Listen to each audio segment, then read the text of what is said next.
मुझे जहां तक याद है आप लोगों को मुझे एल नीनो और ला नीना पढ़ाना था, है ना, और इंडियन मॉनसून उससे जोड़ूंगा मैं आप लोगों के लिए। देखिए मॉनसून जो है इंडिया का, थोड़ा बहुत समझ लो पहले कि जो मॉनसून है वो हवाओं का नाम है। Like monsoon is a kind of wind, a type of wind.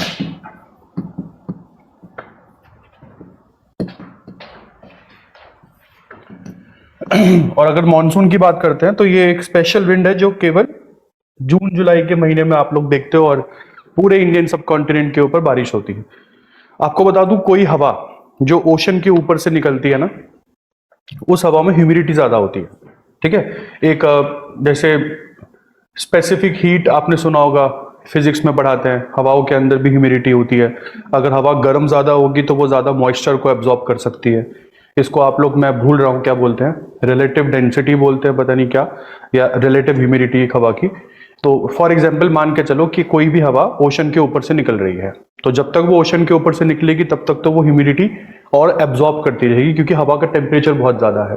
And the moment वो हवा जैसे ही लैंड को स्ट्राइक करती है, किसी भी लैंड मास के ऊपर से आती है, तो एकदम से जो हवा का टेम्परेचर है वो कम हो जाता है। मान के चलो कि 90 डिग्री सेल्सियस हवा का टेम्परेचर है, अभी 90 डिग्री सेल्सियस हवा का टेम्परेचर है, और 90 डिग्री सेल्सियस पर एक हवा 70 से 80% ह्यूमिडिटी को एब्जॉर्ब कर सकती है। मैं मान के चल रहा हूं कि 90 डिग्री सेल्सियस हवा का टेम्परेचर है, और इस टेम्परेचर पर यह हवा 70 से 80% ह्यूमिडिटी एब्जॉर्ब कर सकती है। अब मान के चलो कि ये हवा एकदम से जो लैंड है उसको स्ट्राइक करती है। समझ आया जी? अब लैंड के ऊपर से टेम्परेचर ज्यादा तो होगा नहीं, मान के चलते हैं कि लैंड के ऊपर जैसी हवा आई, हवा का टेम्परेचर 90 डिग्री सेल्सियस से कम होकर 70 डिग्री हो गया। और जब बेटा हवा का टेम्परेचर कम होता है ना, तो हवा की ह्यूमिडिटी रिटेनिंग कैपेसिटी, मतलब जितनी ह्यूमिडिटी हवा एक साथ लेके चल सकती है, वो भी कम होगी। मान के चलो कि 90 डिग्री सेल्सियस पर हवा अगर 70 से 80% ह्यूमिडिटी को एब्जॉर्ब करके साथ चल सकती है, तो 70 डिग्री सेल्सियस जैसी हवा का टेम्परेचर होगा तो ह्यूमिडिटी के ऊपर भी प्रभाव पड़ेगा। अब जो हवा है वो 50 से 60% ह्यूमिडिटी को ही साथ में लेकर चल सकती है। इतना क्लियर होता है? तो इसका मतलब जैसी हवा का टेम्परेचर कम होगा तो ये एक्स्ट्रा ह्यूमिडिटी, समझ में आ रहा है? अभी मान के चलता हूं कि 70% ह्यूमिडिटी हवा के अंदर थी, जैसी हवा का टेम्परेचर 90 से 70 डिग्री सेल्सियस हुआ, अब हवा एक मैक्सिमम ह्यूमिडिटी जो अपने साथ लेकर चल सकती है वो 60% है। इसका मतलब अभी हवा में 10% एक्स्ट्रा ह्यूमिडिटी है। सबको समझ में आ रही बात? और यही 10% एक्स्ट्रा ह्यूमिडिटी जो है, यही हवा कंडेंस कर देती है। कंडेंस का मतलब होता है जब वाटर वेपर वाटर ड्रॉपलेट्स में कन्वर्ट हो जाए, और वही वाटर ड्रॉपलेट्स बारिश बन के बरस जाते हैं। इतना समझ में आया जी? मॉनसून के साथ यही कुछ हो रहा है। अब सबसे इंपॉर्टेंट चीज, मॉनसून को समझने से पहले थोड़ा बहुत प्रीवियस क्लास के साथ मैं इसको जोड़ देता हूं। आपको मैंने टाइप्स ऑफ विंड्स पढ़ाई थी, याद आ रहा हो? मैंने आपको लोगों को एक अपना इक्वेटोरियल बेल्ट पढ़ाई थी, फिर एक सब ट्रॉपिकल पढ़ाई थी, फिर टेम्परेट पढ़ाई होगी, फिर मैंने आपको पोलर बेल्ट पढ़ाई थी। मतलब अगर थोड़ा बहुत याद दिला दूं तो 5 degree north, 5 degree south, 30 degree, 60 degree, 90 degree, ये 4 प्रेशर बेल्ट्स आप लोगों ने मेरे साथ पढ़ी थी। इतना क्लियर हो रहा है? तो अब होता क्या है यार, कहा यह जाता है कि जैसे ही जून का महीना आता है ना, वैसे तो सब कुछ बढ़िया चल रहा है। अगर मैं थोड़ा बहुत आप लोगों को दोबारा बना के बताऊं, पहले एक बार इंडिया बना लेते हैं यार।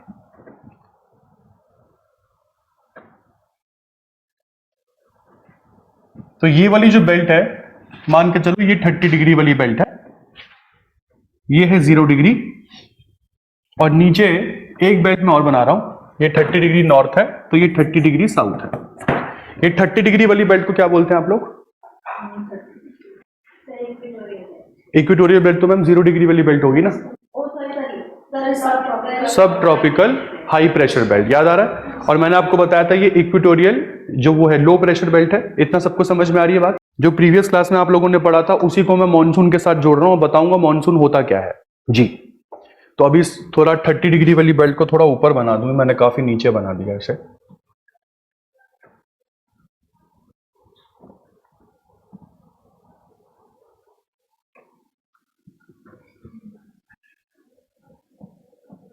ये 30 डिग्री नॉर्थ है, और हमको पता है जो हवा है वो 30 डिग्री, क्योंकि ये हाई प्रेशर बेल्ट है और ये लो प्रेशर बेल्ट है। तो हाई प्रेशर से जो लो प्रेशर की तरफ हवा चलती है। ये सबको समझ में आया? और मैंने आपको बताया भी था कोरियोलिस फोर्स क्या बोलता है कि नॉर्थ में जो चीज सीधी आती है वो राइट हैंड साइड डाइवर्ट हो जाती है। तो इसका राइट हैंड साइड क्या हुआ? इस साइड हो गया। तो ये हवा कुछ इस तरीके से डाइवर्ट हो रही है और ये हवा जा कहां रही है? इस वाली बेल्ट तक, जो आप लोगों की 0 डिग्री वाली बेल्ट है, जिसको आप लोगों ने बोला था इक्वेटोरियल लो प्रेशर बेल्ट। और उसी तरीके से 30 डिग्री साउथ से भी हवा जा रही है। और मैंने बताया था 30 डिग्री साउथ से जो हवा जाएगी, क्योंकि साउथ में है तो साउथ में हर सीधी जाती चीज लेफ्ट हैंड साइड डाइवर्ट हो जाएगी। तो ये हवा कुछ इस तरीके से 0 डिग्री वाली बेल्ट पर मिलेगी। ये सबको समझ में आ रही है बात मेरी? अब होता क्या है? अब सबसे बुरी चीज क्या है? सॉरी, बुरी तो नहीं बोलूंगा, अच्छा है हमारे लिए उल्टा, कि मॉनसून या स्पेसिफिकली जून के महीने में क्या होता है। ये 0 डिग्री वाली बेल्ट जो आप देख रहे हैं, जो इस समय 0 डिग्री के ऊपर आप लोगों का लो प्रेशर बना हुआ है, जिसकी वजह से 30 डिग्री नॉर्थ से आने वाली हवाएं और 30 डिग्री साउथ से आने वाली हवाएं, दोनों हवा इक्वेटोरियल जो लो प्रेशर बेल्ट पर आकर मिल रही हैं। अब होता क्या है कि जून के महीने में स्पेसिफिकली ये वाला जो बेल्ट है ना, ये जो आप लोगों का, जिसको आप बोलते हैं क्या कहते हैं, लो प्रेशर जोन जो है, ये लो प्रेशर जोन थोड़ा ऊपर की तरफ शिफ्ट हो जाता है। जो लो प्रेशर बेल्ट जो इस समय 0 डिग्री पर बनी हुई है, मतलब अगर आप इसको स्पेसिफिकली समझे तो 0 डिग्री से 5 डिग्री नॉर्थ और 0 डिग्री से 5 डिग्री साउथ, ये जो मोटी सी बेल्ट आप लोगों को दिख रही है, जिस जहां पर इस समय बना हुआ है लो प्रेशर, जून के महीने में यही बेल्ट शिफ्ट हो जाती है 20 टू 25 डिग्री नॉर्थ में। मतलब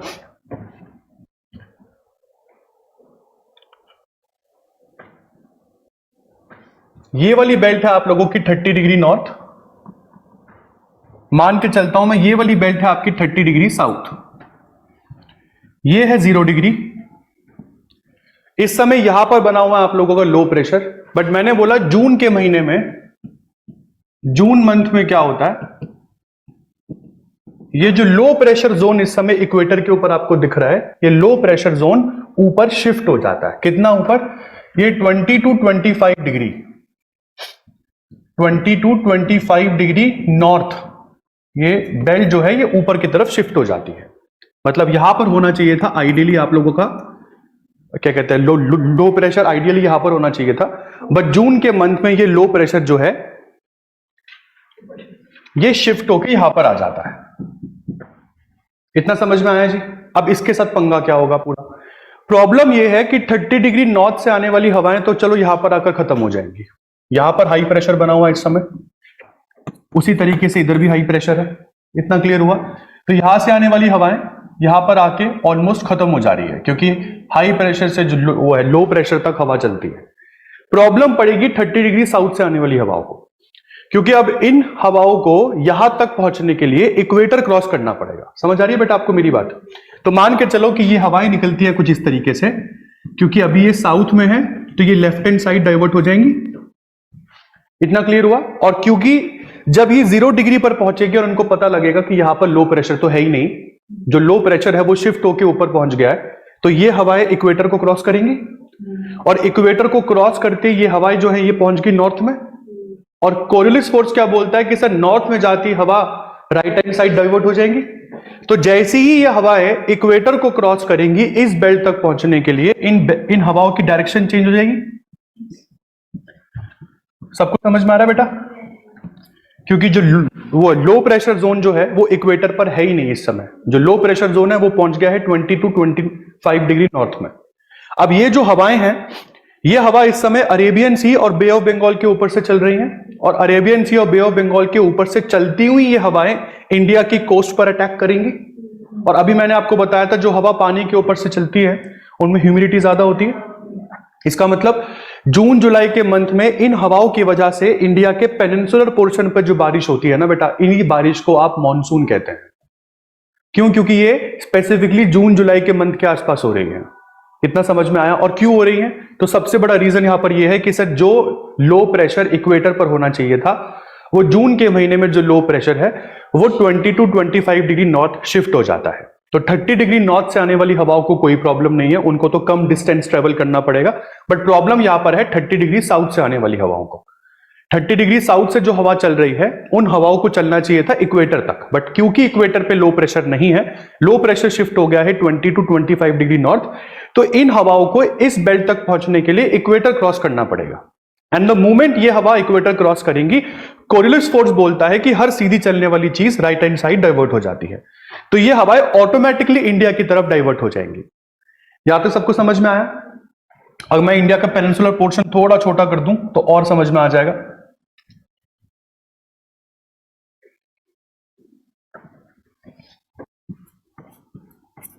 तो कुछ इस तरीके से ये हवाएं इंडिया के पेनिनसुलर पोर्शन पर अटैक करती है। अब इन हवाओं के साथ क्या होता है, जैसे ही ये हमारी टिप पर अटैक करेंगी तो ये हवाएं दो ग्रुप्स में बट जाती हैं। आधी हवाएं जो हैं वो इस तरफ चली जाती हैं और आधी हवाएं इस तरफ से। यहां तक क्लियर हुआ जी? ये हवा जो इस तरफ जा रही है इसको अरेबियन सी ब्रांच कहते हैं, और ये वाली ब्रांच होगी बे ऑफ बंगाल ब्रांच। यही हवाएं हैं जिसकी वजह से इंडिया के ऊपर बारिश हो रही है, और बारिश होने का मुख्य रीजन क्या है, जो लो प्रेशर जोन से शिफ्ट हो गया है। अगर ये लो प्रेशर जोन शिफ्ट ना हो तो कोई प्रॉब्लम ही ना क्रिएट हो। इतना क्लियर हुआ जी? अब ये एल नीनो ला नीना क्या है और किस तरीके से इंडियन मॉनसून इससे प्रभावित होता है, इसको अब ये समझ के चलिएगा। सबसे इंपॉर्टेंट चीज यहां पर यह है कि लो प्रेशर जोन जितना अच्छा बनेगा उतनी ज्यादा क्वांटिटी में हवाएं वो अट्रैक्ट करेगा। इतना क्लियर है? मतलब जितनी ज्यादा गर्मी यहां पर बनेगी उतना ही ज्यादा जो प्रेशर होगा वो बनेगा लो। ये सबको बता था मैंने, जहां पर गर्मी ज्यादा होती है हवा गर्म हो जाती है, गर्म हवा ऊपर अपलिफ्ट करती है और नीचे प्रेशर बन जाता है लो। और मैंने अभी क्या बोला, जितना अच्छा लो प्रेशर जोन बनेगा उतना ही बेहतरीन तरीके से वो हाई प्रेशर जोन को अट्रैक्ट करेगा, हवा उतनी ज्यादा आएगी। इतना क्लियर हुआ जी? अब पंगा क्या है? पंगा सारा के सारा ये है सर, इक्वेटर के नीचे एक कॉन्टिनेंट है,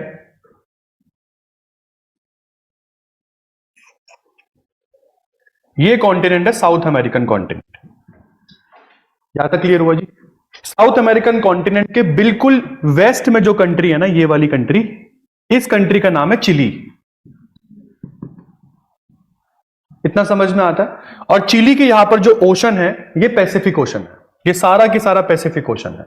और इक्वेटर क्योंकि पैसिफिक ओशन को काट रहा है इसलिए हमने पैसिफिक ओशन को भी दो पार्ट्स में डिवाइड कर दिया। ये हो गया आपका नॉर्दर्न पैसिफिक ओशन और इक्वेटर के नीचे वाला सदर्न पैसिफिक ओशन। इतना समझ में आया? अब कुछ एनवायरमेंटल डिस्टर्बेंसेस होती हैं जिसकी वजह से होता क्या है, जिसकी वजह से चिली के पास का जो ये ओशन है, चिली के पास का जो ये ओशन है ये ऑटोमेटिकली गर्म हो जाता है। यार मैंने बोला अभी तक इसका रीजन हमें समझ नहीं आया, बट जोग्राफर्स ये बोल रहे हैं कि सर 4 साल, अगर 5 साल का टाइम आपको मिले तो 5 साल में से 4 साल ये पानी गर्म रहता है और केवल 1 साल ही ठंडा होता है।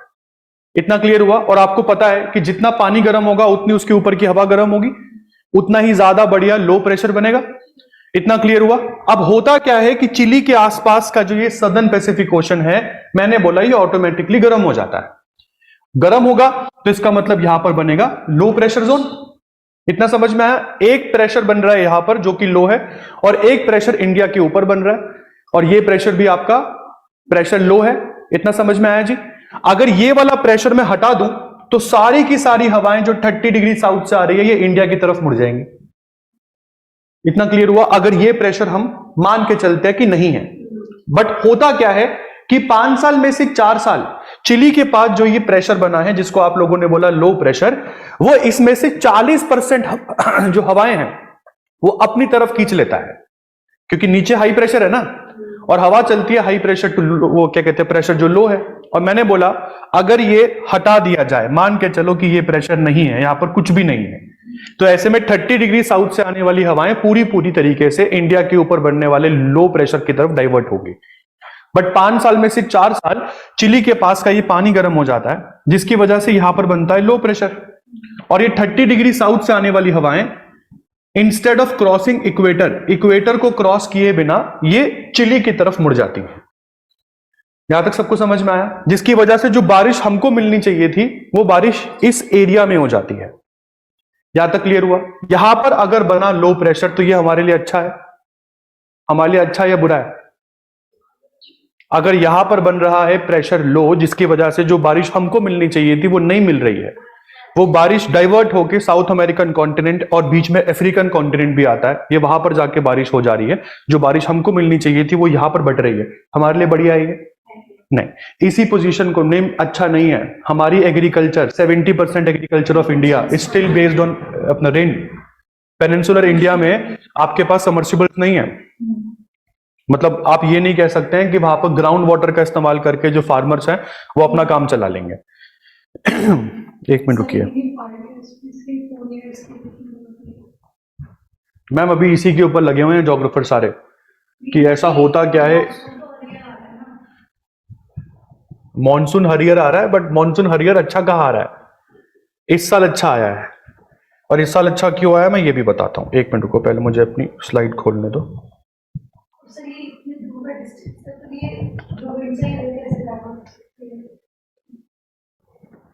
यहां समझ में आ जाएगा आपको पूरा कि क्या है ला नीना, क्या है एल नीनो।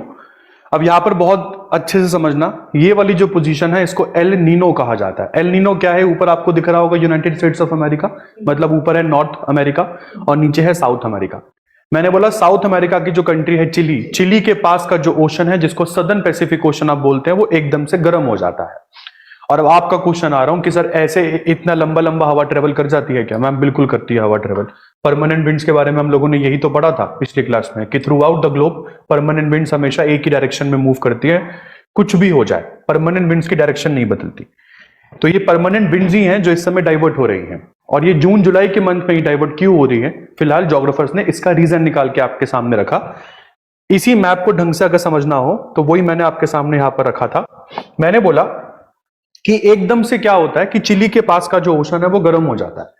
ओशन गर्म होगा तो वहां पर प्रेशर बनेगा लो प्रेशर, और जो हवाएं 30 डिग्री साउथ से चलकर इस समय इंडिया पर बनने वाले लो प्रेशर तक जा रही थी, उसमें से 40% जो हवाएं होंगी वो चिली की तरफ डाइवर्ट हो जाएंगी। ठीक है, और इस पूरे फिनोमिना को कहा जाता है एल नीनो। इस पूरे फिनोमिना को एल नीनो कहा जाता है। और आपसे पूछा जाए क्या एल नीनो इंडियन मॉनसून के लिए अच्छा है? नहीं। क्या एल नीनो इंडियन मॉनसून के लिए अच्छा है? नहीं सर, बिल्कुल बढ़िया नहीं है। अब इसकी अपोजिट स्थिति मैं आपको बता दूं, इसके अपोजिट क्या होता है। यहां पर मान के चलिए कि ये 30 डिग्री नॉर्थ की बेल्ट है और मैंने बोला जून जुलाई के महीने में इंडिया के ऊपर इस पूरी बेल्ट पर बन जाता है लो प्रेशर। जो लो प्रेशर बनना चाहिए था इक्वेटर के ऊपर, वो लो प्रेशर इंडिया के ऊपर डाइवर्ट हो जाएगा। ये है आप लोगों का equator 0 degree, and this line is 30 degree south. अब इसी तरफ अपन एक बार दोबारा से जो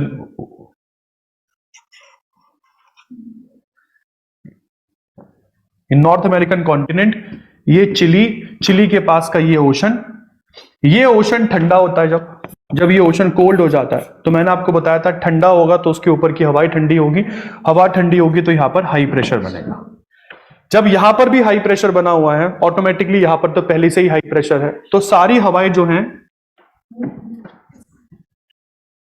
सॉरी ये मैंने थोड़ा गलत बना दिया, सारी हवाएं जो हैं वो इक्वेटर की तरफ डाइवर्ट करेंगी, क्योंकि इस समय जो प्रेशर बना हुआ है वो इंडिया पर बना हुआ है, केवल इंडिया पर ही बना हुआ है और कहीं पर भी प्रेशर इस समय लो नहीं है। तो सारी हवाएं इस समय इक्वेटर की तरफ डाइवर्ट करेंगी, और जब इनको पता लगेगा कि इक्वेटर पर कोई लो प्रेशर नहीं है तो ये सारी हवाएं इक्वेटर को क्रॉस करेंगी। इक्वेटर को क्रॉस करते ही इनकी डायरेक्शन बदलेगी और ये सारी की सारी हवा एशियन कॉन्टिनेंट की तरफ मूव कर जाएगी। यहां तक क्लियर हुआ जी? अब यहां पर सबसे अच्छी चीज क्या है कि जो मॉनसून हम लोगों की बट रही थी पहले,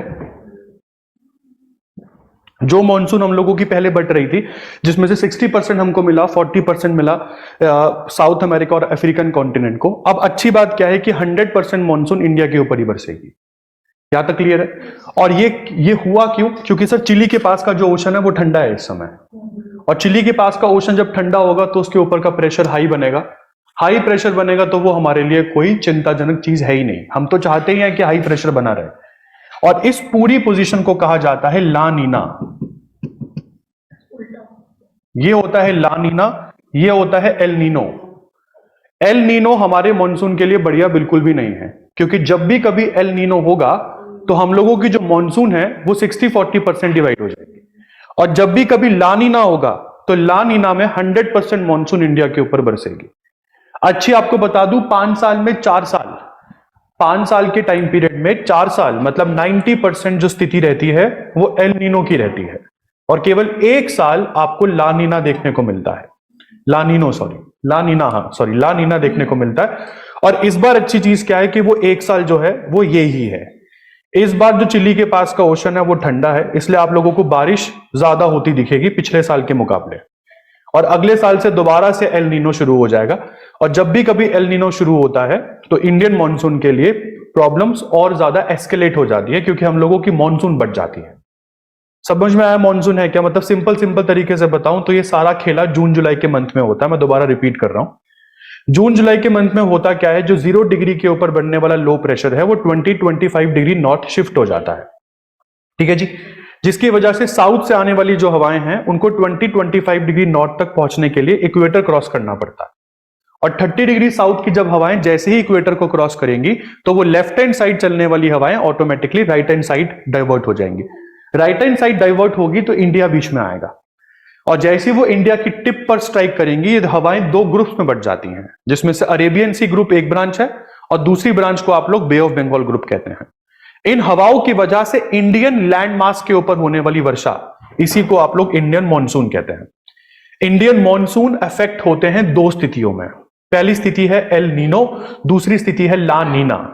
एल नीनो क्या है? एल नीनो सर चिली के पास का जो सदर्न पैसिफिक ओशन है वो एकदम से गर्म हो जाता है। गर्म होगा तो वहां पर लो प्रेशर बनेगा, जिसकी वजह से 30 डिग्री साउथ से आने वाली हवाएं इंस्टेड ऑफ क्रॉसिंग इक्वेटर ये चिली की तरफ शिफ्ट हो जाती हैं।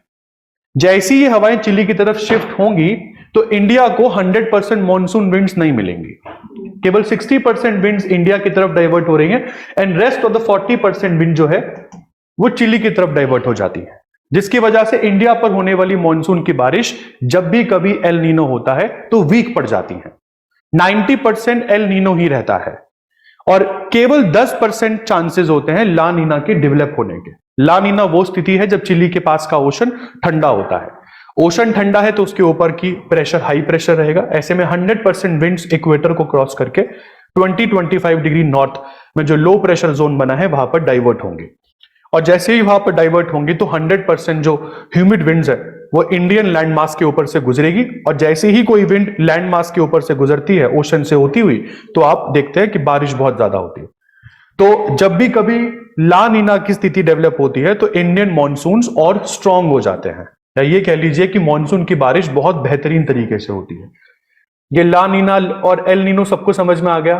कुछ नहीं है, केवल 2 कंसेप्ट है, इसी को समझाने में 4 क्लासेस जाती हैं यूपीएससी की, क्योंकि उन लोगों का थोड़ा दिमाग थोड़ा मंदा ही होता है, मतलब ज्यादा तेज है नहीं। हर चीज को कॉम्प्लेक्स मत करो, बहुत ही सिंपल तरीके से 2 कंसेप्ट है, एल नीनो ला नीना। एल नीनो हमारे लिए बिल्कुल अच्छा नहीं है, ला नीना हमारे लिए अच्छा है, क्योंकि आज भी 60-70% इंडियन एग्रीकल्चर रेन फेड है। आज भी हम लोगों के पास ग्राउंड वाटर रिसोर्सेज बहुत ज्यादा नहीं है। ग्राउंड वाटर हाँ बिल्कुल अवेलेबल है, पर ग्राउंड वाटर रिसोर्सेज को ज्यादातर एक्सप्लॉइट किया जाता है नदर्न इंडिया में।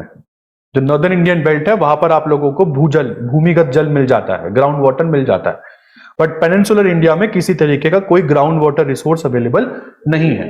तो वहां पर होने वाली जो एग्रीकल्चर है वो पूरी तरीके से अगर आप देखें तो वो रेन फेड है। यहां तक समझ में आता है जी?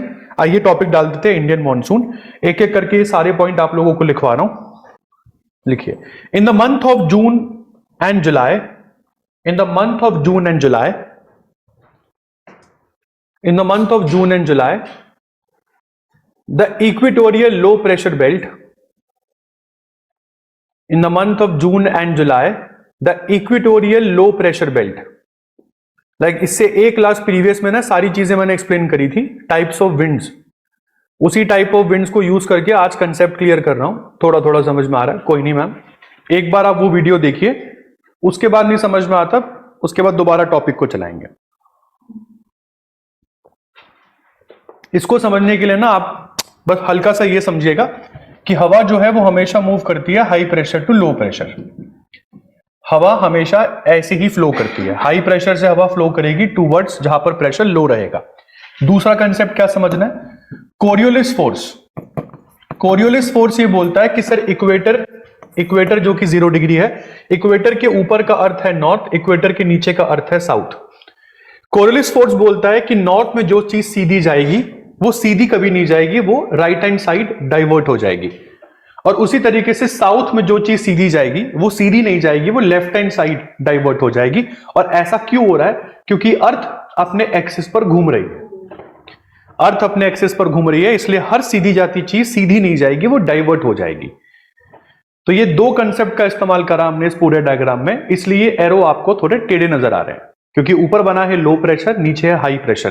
पहला कंसेप्ट मैंने यूज किया, हवा हमेशा हाई प्रेशर से लो प्रेशर मूव करती है। तो ये नीचे हाई प्रेशर है, ऊपर 30 डिग्री पर हाई प्रेशर है, यहां पर होना चाहिए था लो प्रेशर, यहां पर होना चाहिए था लो प्रेशर, आइडियली यहीं पर होता है। बट मैंने बोला जून जुलाई के मंथ में ये लो प्रेशर बेल्ट जो है ये 20 to 25 डिग्री नॉर्थ शिफ्ट हो जाती है। तो 30 डिग्री से आने वाली हवाएं तो यहां पर आकर खत्म हो जाती हैं। बट प्रॉब्लम आ रही है 30 डिग्री साउथ वाली हवाओं को। ये इस समय चल रही है, लेफ्ट हैंड साइड डाइवर्ट हो रही है, बट जैसे ही ये इक्वेटर पर पहुंचेगी इनको पता लगेगा कि इक्वेटर पर लो प्रेशर तो है ही नहीं, वो तो शिफ्ट हो गया ऊपर नॉर्थ की तरफ, इसलिए ये इक्वेटर को क्रॉस करेंगे। और जैसे ही हवा इक्वेटर को क्रॉस करेगी, कोरियोलिस फोर्स बोलता है कि ये नॉर्थ में आ जाएंगी, और नॉर्थ में आई हर चीज राइट हैंड साइड डाइवर्ट हो जाती है। तो ये हवाएं लेफ्ट चलती हुई राइट की तरफ डाइवर्ट हो जाएंगी। और क्योंकि यहां पर सारा ही ओशन है, Indian ocean, Arabian sea, bay of Bengal, तो पानी के ऊपर से चलने वाली हवाओं में ह्यूमिडिटी ज्यादा होती है, और जैसे ये लैंड के ऊपर आती हैं तो एक्स्ट्रा ह्यूमिडिटी को शेड कर देती हैं, और वही बारिश के रूप में आप लोगों को मिलती है। फिर मैंने बोला कि ये मॉनसून दो फैक्टर से अफेक्ट होती है। पहला फैक्टर है एल नीनो, दूसरा फैक्टर है ला नीना। एल नीनो क्या है? सर चिली के पास का ओशन जो है वो गर्म हो जाता है, और बेटा जहां पर गर्मी ज्यादा होगी ना वहां पे ऑटोमेटिकली प्रेशर बन जाएगा लो।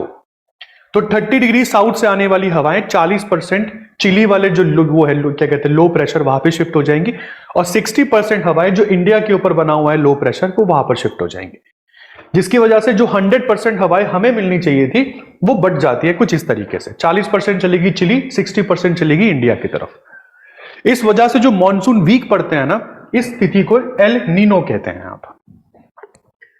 और इसी का आगे उल्टा अगर मैं समझाऊं तो मैंने बोला कुछ एक टाइम ऐसा भी होता है जब चिली के पास का ओशन ठंडा होता है। ओशन ठंडा होगा तो वहां पर प्रेशर हाई बनेगा, ये हमेशा मान के चलना, जहां पे ठंड ज्यादा होती है वहां पर हाई प्रेशर, जहां पे गर्मी ज्यादा होती है वहां पर लो प्रेशर। हवा हमेशा हाई प्रेशर से लो प्रेशर मूव करती है।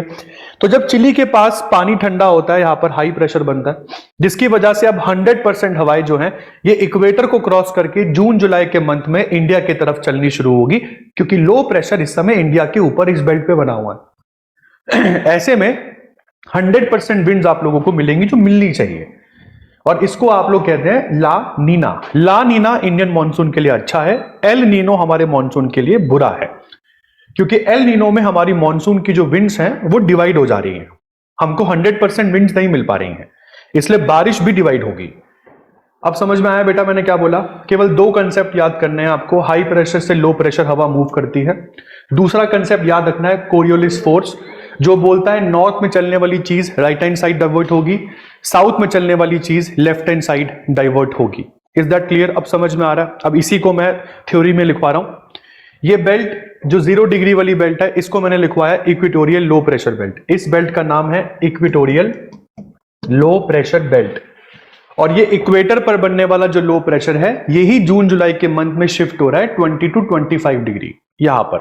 तो लिख लीजिए, in the month of June and July the equatorial low pressure belt shifts northwards. In the month of June and July the equatorial low pressure belt shifts northwards between 20 to 25 degree north, between 20 to 25 degree north,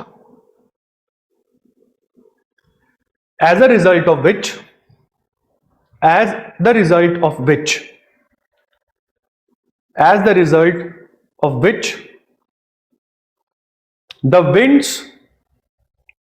the winds coming from southern subtropical high pressure zone, as the result of which the winds coming from southern subtropical high pressure belt, ये 30 degree south वाली belt को southern subtropical high pressure belt कहते हैं ma'am, क्योंकि south में है इसलिए मैंने सदर्न लगवा दिया, और अगर ये ऊपर नॉर्थ में लिखोगे आप 30 डिग्री नॉर्थ तो उसका नाम भी सब ट्रॉपिकल बेल्ट ही है, बट क्योंकि वो नॉर्थ में है इसलिए उसका नाम नॉर्दर्न सब ट्रॉपिकल बेल्ट हो जाएगा।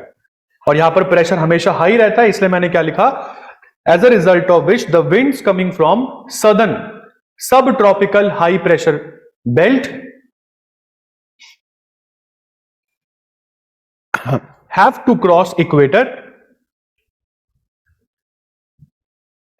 cross equator in order to reach the low pressure zone.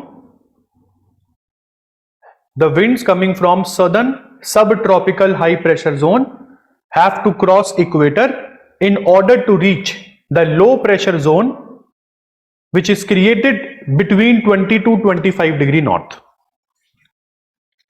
which is created between 20 to 25 degree north.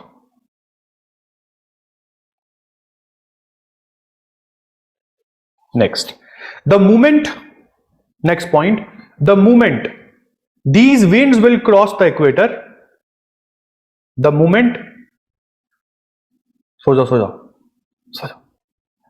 the moment these winds will cross the equator, they will start flowing rightwards. They will start flowing rightwards because of Coriolis force. The moment these winds will cross the equator, they will start flowing rightwards because of Coriolis force and will strike the Indian peninsula. And will strike the Indian peninsula. Next point, this complete phenomena is called Indian monsoon. This complete phenomena is called Indian monsoon. और last point में Indian monsoon के लिए लिखवा दूं, लिख लीजिए, after striking the tip of India the monsoon winds, after striking the tip of India the monsoon winds are divided into two branches. After striking the tip of India, the monsoon winds are divided into two branches. अब सबको समझ में आ रहा है? देखो जो आप लोग लिख रहे हो ना, उसको एक बार डायग्राम के साथ समझ के चलना। जो मैं शो कर रहा हूं और जिस तरीके से लिखवा रहा हूं, प्रीति, मुनीत, आकांक्षा, रत्ना, सोनिया, तरुण, वरुण, प्रियांश, मैं बिल्कुल रिपीट कर रहा हूं, लिख लीजिए, after striking the tip of India, the monsoon winds are divided into two branches. The monsoon winds are divided into two branches. पहला, Arabian Sea branch. First है Arabian Sea branch and the second is Bay of Bengal branch. Bay of Bengal branch. ठीक है जी, ये तो हो गया पूरा monsoon के बारे में सिंपल वर्ड्स में जो आप लोगों से वो पूछेगा। अगर वो आपसे पूछे ना कि मॉनसून विंड्स है कौन सी और मॉनसून विंड्स की डायरेक्शन बताइए, ये वाली विंड्स जिस समय इंडिया को स्ट्राइक कर रही हैं, अगर आपसे इनकी डायरेक्शन पूछी जाए तो मॉनसून विंड्स की डायरेक्शन क्या बताओगे? मैंने हमेशा आप लोगों को पहली क्लास में भी बताया था, डायरेक्शन हमेशा ओरिजिनेशन पॉइंट से शुरू होती है। जहां से विंड्स ओरिजिनेट हो रही हैं, यहां से ओरिजिनेट हो रही है, तो अब इस विंड की, इस डाइवर्टेड विंड की डायरेक्शन बताइए। विंड्स कुछ इस तरीके से चल रही है ना, इंडिया ये रहा, इन हवाओं को ही आप लोग मॉनसून कह रहे हैं। ये मॉनसून विंड्स की अगर आपसे डायरेक्शन पूछे तो डायरेक्शन क्या होगी इसकी? जी मैम, जो डायरेक्शन है वो north, south, east, west, north east, north west, south east, south west, केवल ये 8 डायरेक्शन ही होगी। मैम नॉर्थ ईस्ट है डेस्टिनेशन, मैंने बोला ओरिजिनेशन पॉइंट से डायरेक्शन बताते हो, ये ओरिजिनेशन है ना, ओरिजिनेशन के हिसाब से इन हवाओं की डायरेक्शन क्या होगी? भाई सिंपल सी बात है, ये point north, south, east, west, हवा कुछ ऐसी जा रही है ना, ये है ना ओरिजिनेशन पॉइंट। ये कौन सी डायरेक्शन है? ये साउथ वेस्ट होगी ना, इसलिए इंडिया के मॉनसून को साउथ वेस्ट मॉनसून भी बोलते हैं। यहां तक क्लियर हुआ जी? हवाओं की डायरेक्शन ही तो बतानी है। देख लीजिए, इंडियन मॉनसून या Indian monsoon is also called the southwest monsoon. Indian monsoon is also called the south west monsoon. और साउथ वेस्ट मॉनसून आप क्यों बोलते हैं? Because of direction of winds. जो डायरेक्शन ऑफ विंड्स, अगर आप उसकी डायरेक्शन निकालें तो डायरेक्शन आपके पास साउथ वेस्ट आएगी। ठीक है, अब नेक्स्ट पॉइंट लिखिए, the Indian monsoon are affected by, the Indian monsoon are affected by two factors. The Indian monsoon are affected by two factors. पहला लिखिए El Nino. First is El Nino.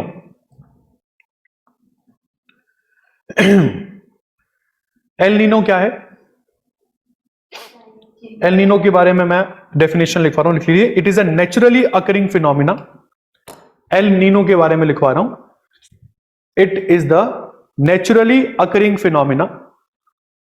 El Nino is the naturally occurring phenomena characterized by, naturally occurring phenomena characterized by abnormal warming of, characterized by abnormal warming of the sea surface, abnormal warming of the sea surface in the southern Pacific Ocean. Abnormal warming of the sea surface, abnormal warming in the sea surface in the southern Pacific Ocean. और last point El Nino के बारे में लिख लीजिए। El Nino is not good for Indian monsoon. El Nino is not good for Indian monsoon as it divides. El Nino is not good for Indian monsoon as it divides the monsoon winds. As it divides the monsoon winds. और ये diagram आप बना लो, ये diagram El Nino का है। As it divides the monsoon winds. और L Nino क्या कर रहा है? जैसे कि आप लोगों ने बोला, abnormal warming of the sea surface in the southern Pacific ocean. Southern Pacific ocean में एकदम से एबनॉर्मल तरीके से हीट डेवलप होती है। हीट डेवलप होगी, प्रेशर हाई, सॉरी प्रेशर बनेगा लो, और जो लो प्रेशर है वो इस समय इंडिया के ऊपर भी बना हुआ है, प्लस चिली के साइड में भी बना हुआ है। तो 30 डिग्री साउथ में जो हाई प्रेशर है, वहां से आने वाली हवाएं इस समय दो डायरेक्शंस में डाइवर्ट हो रही हैं। कुछ इंडिया की तरफ जा रही हैं और कुछ चिली की तरफ, जिसकी वजह से इंडिया को पूरी तरीके से विंड्स नहीं मिलेंगे। और एल नीनो की वजह से आप लोगों को मिलने वाली जो मॉनसून विंड्स है वो डिवाइड हो रही है। इसी को एल नीनो कहते हैं। और जैसे मैंने बोला, एल नीनो हमारे लिए अच्छा नहीं है, क्योंकि मॉनसून विंड्स डिवाइड होंगी तो सिंपल सी बात है, इंडिया पर होने वाली बारिश वो भी बटेगी। बारिश बटेगी तो हमारे फार्मर्स के लिए, जो इस समय सोइंग के बाद वेट कर रहे हैं बारिश का, सोइंग सीजन खत्म होने के बाद बारिश का वेट कर रहे हैं, बारिश होगी नहीं, क्रॉप्स बढ़िया आएंगी नहीं। और अगर क्रॉप्स बढ़िया नहीं आएंगे तो सारी सी बात है, फसलें खराब हो जाएंगी, बीज खराब हो जाएंगे। नहीं मैम, मेजॉरिटी में रहता ही है एल नीनो। मैम ये हमेशा से नहीं था ना, ये हमेशा से नहीं था ना, ये ला नीनो एल नीनो पिछले 20 सालों से समझ में आया है। हमेशा से होता फिर तो बात ही नहीं थी कि मैं बोलूं इंडियन मॉनसून हमेशा से ही ऐसे चलने आ रहे हैं। मॉनसून तो हमेशा से बढ़िया आते थे और हमको प्रॉब्लम कभी हुई नहीं। ये तो पिछले 20-25 सालों में प्रॉब्लम ज्यादा एस्केलेट हो गई कि क्यों भाई इंडियन मॉनसून अच्छे नहीं हो रहे। बार बार हम बारिश का एक्सपेक्टेशन लगाकर चलते हैं, इतने सेंटीमीटर की बारिश होगी, पहले ही डिस्टर्ब नहीं होता था। मैम ये क्लाइमेट चेंज की वजह से हुआ है, ये इसलिए प्रॉब्लमैटिक है। जो ग्लोबल वार्मिंग क्लाइमेट चेंज आप पढ़ते हो ना, ये सीधा सीधा इंपैक्ट है क्लाइमेट चेंज का। और अगर ये क्लाइमेट चेंज नहीं रुका तो हो सकता है कि एक दिन इंडियन मॉनसून भी खत्म हो जाए। ये इसलिए प्रॉब्लमैटिक सीन है, इसलिए अच्छा बुरा हम लोग कैटेगराइज कर रहे हैं। और हमें पता हो अगर ये नहीं ठीक हो सकता तो उसके हिसाब से गवर्नमेंट ऑफ इंडिया कैनाल्स बनाएगी। जो प्राइम मिनिस्टर अटल बिहारी वाजपेयी ने बोला था कि नॉर्थ और साउथ इंडियन रिवर्स को अगर आपस में कनेक्ट कर दें तो मॉनसून का वेट करने का कोई सेंस ही नहीं बनेगा। तो वो तभी तो हो पाएगा ना जब समझ में आए कि हाँ ये ठीक नहीं हो सकता है। और मेरे हिसाब से तो ठीक नहीं हो पाएगा, क्योंकि ग्लोबल वार्मिंग को रोकने के लिए तो सारी कंट्रीज को एक साथ लड़ना पड़ेगा। और मॉनसून केवल इंडियन सब कॉन्टिनेंट स्पेसिफिक है, ऐसा तो है नहीं पूरे वर्ल्ड में मॉनसून आती है। इंडियन सब कॉन्टिनेंट में ही केवल मॉनसून आपको देखने को मिलेगी। इंडिया, बांग्लादेश, नेपाल नहीं, श्रीलंका, थाईलैंड, म्यांमार, केवल इन कंट्रीज को बारिश मिलती है मॉनसून की। तो इन क्या कहते हैं गिने चुने 7-8 देशों के लिए पूरा वर्ल्ड लड़े तो थोड़ा मुश्किल लग रहा है फिलहाल, क्योंकि इतनी यूनिटी वर्ल्ड में है ही नहीं। तो ये प्रॉब्लमैटिक सीन है। ठीक है, तो पहला फैक्टर था एल नीनो और दूसरा फैक्टर लिख लीजिए ला नीना। अब मैं ला नीना के बारे में बता रहा हूं। La Nina is a climate pattern. La Nina is a climate pattern that describes. La Nina is the climate pattern. ये हटा दो डायग्राम में। ला नीना, ये ला नीना है। La Nina is the climate pattern that describes the cooling of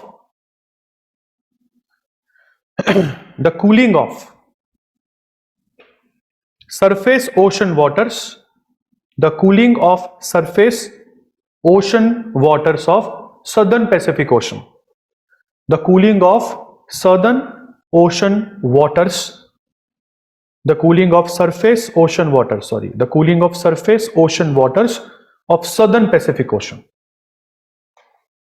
the cooling of surface ocean waters of southern Pacific Ocean, and it is termed, या ये लिख लीजिए, and it is a good phenomena for Indian monsoon, and it is considered as a good phenomena for Indian monsoon.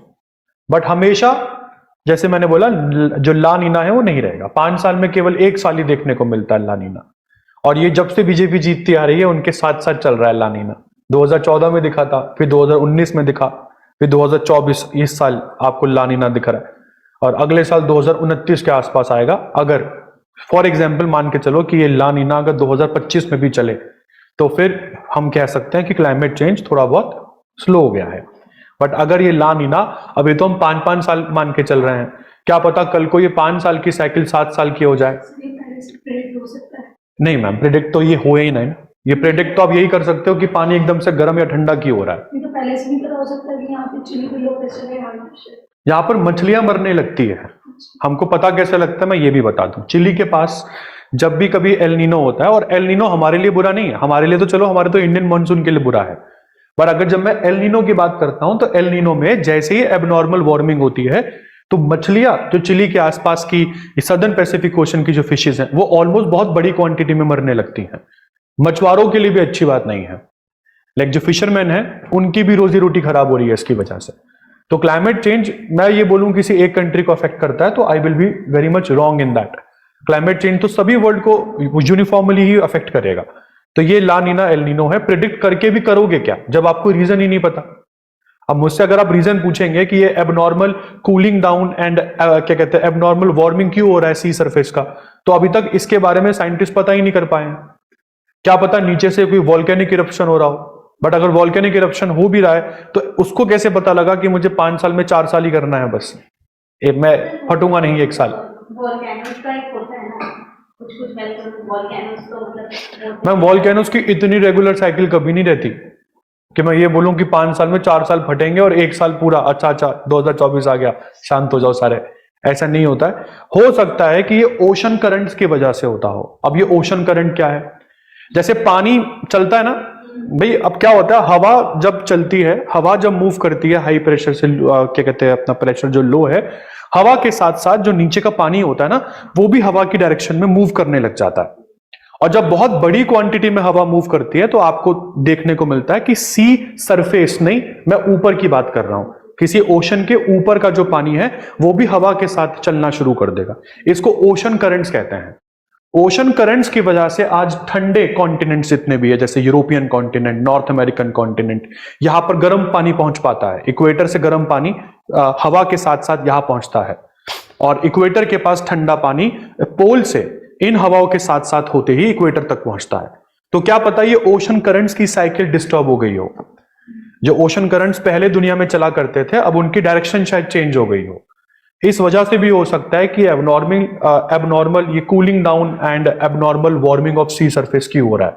तो जैसे मैंने बोला N number of reasons हैं। अभी तक फिलहाल किसी रीजन के बारे में साइंटिस्ट पिन पॉइंट करके नहीं बोल रहे हैं कि हाँ ला नीना और एल नीनो इस वजह से हो रहा है। मैंने तो आपको केवल नंबर ऑफ रीजंस बता रहा हूं, इसमें एक पर भी पॉइंट करना मत, क्योंकि आपको पता ही नहीं है। ये सारा के सारा कांड साउथ अमेरिकन कोस्ट के पास में हो रहा है, और साउथ अमेरिकन कोस्ट में जो कंट्री जिसके पास में ये सब कुछ हो रहा है वो चिली है। चिली के पास का पानी गर्म है तो हमारे लिए बुरी चीज है, चिली के पास का पानी ठंडा है तो हमें निश्चिंत हो जाना चाहिए, इंडियन मानसून बढ़िया आएंगे। जैसे इस साल बारिश तुम वैसे भी देख रहे हो, पिछले साल के मुकाबले बारिश कुछ ज्यादा ही हो रही है इस बार। और इस बार क्यों हो रही है? ला नीना प्रीवियस सारे रिकॉर्ड्स तोड़ती जा रही है बारिश, और आगे भी और होगी, मैं ये भी बोल रहा हूं, क्योंकि 2024 तक चलेगा ये, ऑलमोस्ट सितंबर एंड तक बारिश आपको देखने को मिलेगी। जब तक ला नीना बना रहेगा तब तक एग्रीकल्चर करने वाले फार्मर्स के लिए कोई बहुत समस्या की बात है नहीं, आपको समर्सिबल से पानी लेने की जरूरत ही नहीं पड़ेगी। जैसे अभी बहुत सारे पौधे, अगर आपने माली भी घर पे लगवाया हो ना, तो माली कई कई हफ्तों से आपके पौधों को पानी नहीं दे रहा है इस समय, क्योंकि उसको पता है हर दूसरे तीसरे दिन तो बारिश हो ही रही है। तो ये पहले नहीं होता था, पिछले 4 साल में ये नहीं हो रहा था, मानसून बहुत वीक पड़ रही थी। इस बार मानसून बहुत स्ट्रांग होकर आई है, और मानसून के स्ट्रांग होने का रीजन ला नीना है। जहां तक समझ में आया जी, टॉपिक यहां पर खत्म। ये आपका इंडियन मानसून था। अब मैं चल रहा हूं लैटिट्यूड और लॉन्गिट्यूड्स की तरफ। लैटिट्यूड और लॉन्गिट्यूड से आप लोगों को समझ में आएगा किसी भी एरिया का। मैम आप सॉल्टी वाटर यूज नहीं कर सकते हो ना, प्रोसेस करने के लिए प्रोसेसिंग प्लांट्स बहुत महंगे हैं। सरकार का काम है वो, मैं एक फार्मर के लेवल पर प्रोसेसिंग प्लांट्स नहीं लगा सकता हूँ। हाँ, अभी सरकार लगाएगी मैम। ये ना बिल्कुल ये समझ लो कि ये लास्ट रिजॉर्ट होता है, जब आपके पास ग्राउंड वाटर बचा नहीं है, आपकी नदियां सारी सूख चुकी हैं, तब सरकार पैसा लगाती है इसके ऊपर कि ओशंस के पानी को प्रोसेस करके पीने लायक बना लिया जाए और उसी से हम लोग इरिगेशन करें। ऐसा नहीं बोल रहा हूँ इम्पॉसिबल है, पॉसिबल तो सब कुछ है, बट इन्वेस्टमेंट चाहिए इसके लिए बहुत बड़ी। और जब आप सी वाटर को लाइक रिफाइन करते हैं तब बहुत बड़े बड़े फिल्टर्स चाहिए होते हैं जो हर साल रिप्लेस होंगे, and it will cost you millions of rupee. तो अब उसके लिए सरकार रेडी है या नहीं? देखो पैसा तो जब मर्जी खर्च कर लो, मैं जो चीज नेचुरल है वो तो नेचुरल रहेगी ना। तो नेचुरल चीजों को बचाने के लिए क्लाइमेट चेंज को होने से रोक लिया जाए ना, वो ज्यादा बेहतर है। इंस्टेड कि आप ये बोलो कि भाई तू पोल्यूशन करता चल, अपन पैसे बहुत है हमारे पास, हम ये ओशनिक वाटर को रिफाइन करके पी लेंगे, तो वो ठीक नहीं है, इसलिए नहीं कर रहे अभी। ऐसा नहीं है कि नहीं हो रहा है, लक्षद्वीप में हो रहा है, लक्षद्वीप में चल रहा है, क्योंकि लक्षद्वीप में कोई रिवर्स नहीं है। लक्षद्वीप की जो टोपोग्राफी है वहां पे माउंटेन्स और रिवर्स होती ही नहीं है। तो या तो लक्षद्वीप में एग्रीकल्चर करने के लिए आप लोगों को अरेबियन सी का वाटर ही रिफाइन करना पड़ेगा, आपके पास और कोई दूसरा ऑप्शन है ही नहीं। तो सेकंड ऑप्शन ये है कि एग्रीकल्चर बंद कर दो, सारी चीजें इंडियन मेन लैंड से इंपोर्ट करो, केरला, कर्नाटका, आंध्र प्रदेश, तमिलनाडु, यहां से जो चीजें हैं खाने पीने की वो मंगवाओ। यही 2 ऑप्शंस बनते हैं इनके पास, ठीक है। अंडमान निकोबार में ये नहीं है, क्योंकि अंडमान निकोबार में रिवर्स भी है, वहां पे माउंटेन्स भी आपको देखने को मिलेंगे। टोपोग्राफी के हिसाब से चीजें आज हमने डेवलप करी है, और टोपोग्राफी के हिसाब से ही आगे बढ़ती है बेटा। ला नीना का डायग्राम दिखा रहा हूं, चलिए जी।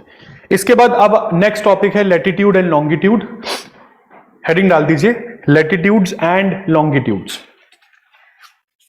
देखिए भाई, लैटिट्यूड्स और लॉन्गिट्यूड्स को समझने से पहले आपको बता दूं, ये दोनों लाइंस आपके ग्लोब के ऊपर एक्स एक्सिस और वाई एक्सिस की तरह चलती हैं। जैसे अगर पूरे ग्लोब पर, जैसे अभी छोड़ो ना, अगर आप लोग गूगल मैप्स भी खोलोगे तो गूगल मैप्स खुलते ही पहले आप लोगों को ग्राफ दिखाएगा। अगर आपका नेट कनेक्शन वीक है तो आपको ग्राफ दिखेगा, ग्राफ के ऊपर कुछ नहीं दिखेगा, केवल लाइंस दिखेंगी।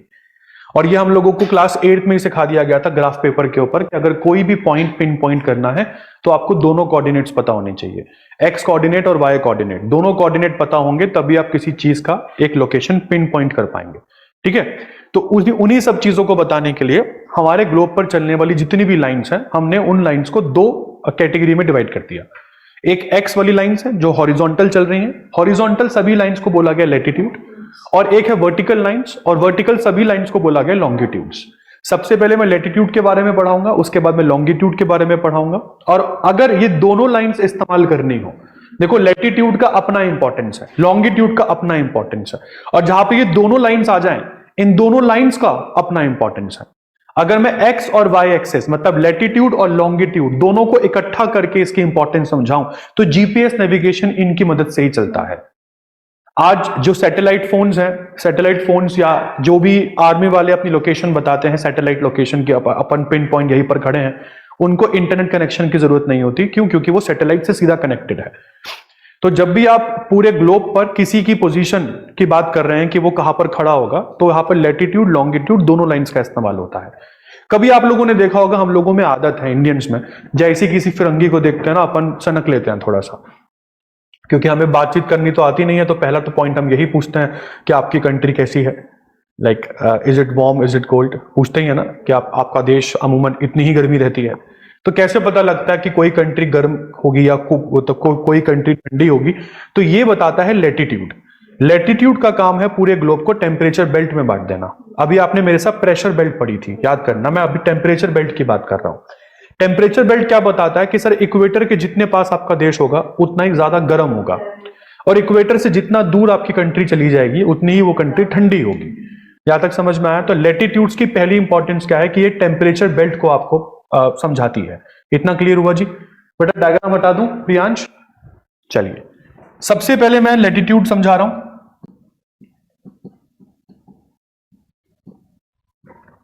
भाई अगर हम लैटिट्यूड्स के बारे में बात करें तो ये हॉरिजॉन्टल लाइंस हैं जो पूरे ग्लोब के ऊपर कंप्लीट सर्कल बनाती हैं। अगर हम लैटिट्यूड्स की बात करें तो एक एक करके मैं इसके पॉइंट्स बता दूं। पहला point, they form a complete circle.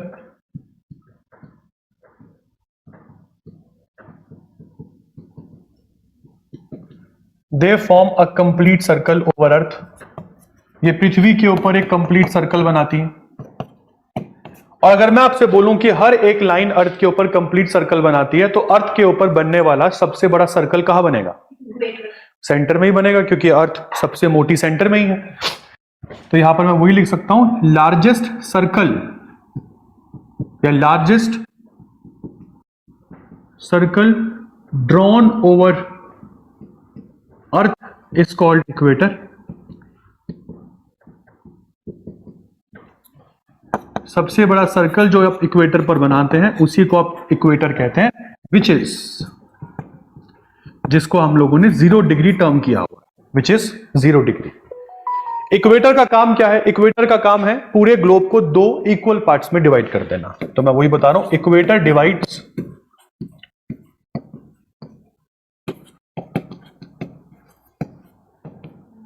The globe into 2 equal parts।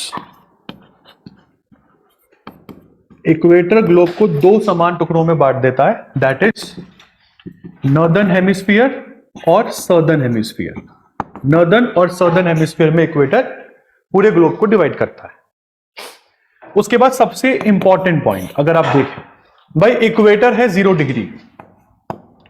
Equator के ऊपर अगर हम देखें, जैसे कि मैंने बोला कि ये लार्जेस्ट सर्कल है जो अर्थ पर ड्रॉ होता है, और इस सर्कल का काम है पूरे अर्थ को 2 इक्वल पार्ट्स में बांट देना, नॉर्थ और साउथ। दूसरी इंपॉर्टेंट चीज अगर आप यहां पर देखें तो इक्वेटर के अलावा 90 सर्कल चलते हैं इक्वेटर के नॉर्थ में।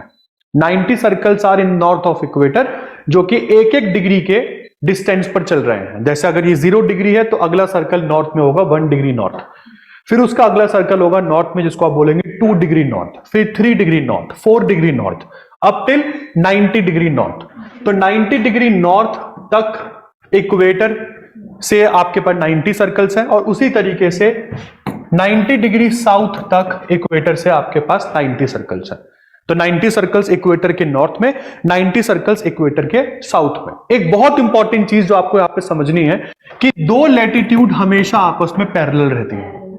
लैटिट्यूड्स के बीच का डिस्टेंस हमेशा कांस्टेंट आपको देखने को मिलेगा, ना कभी कम होगा ना कभी बढ़ेगा। अब क्योंकि कांस्टेंट है तो क्वेश्चन पूछा जा सकता है कि सर अगर कांस्टेंट है तो कितना है? यहां तक समझ में आया? तो पॉइंट नंबर 4 लिख लेते हैं, डिस्टेंस बिटवीन 2 लैटिट्यूड्स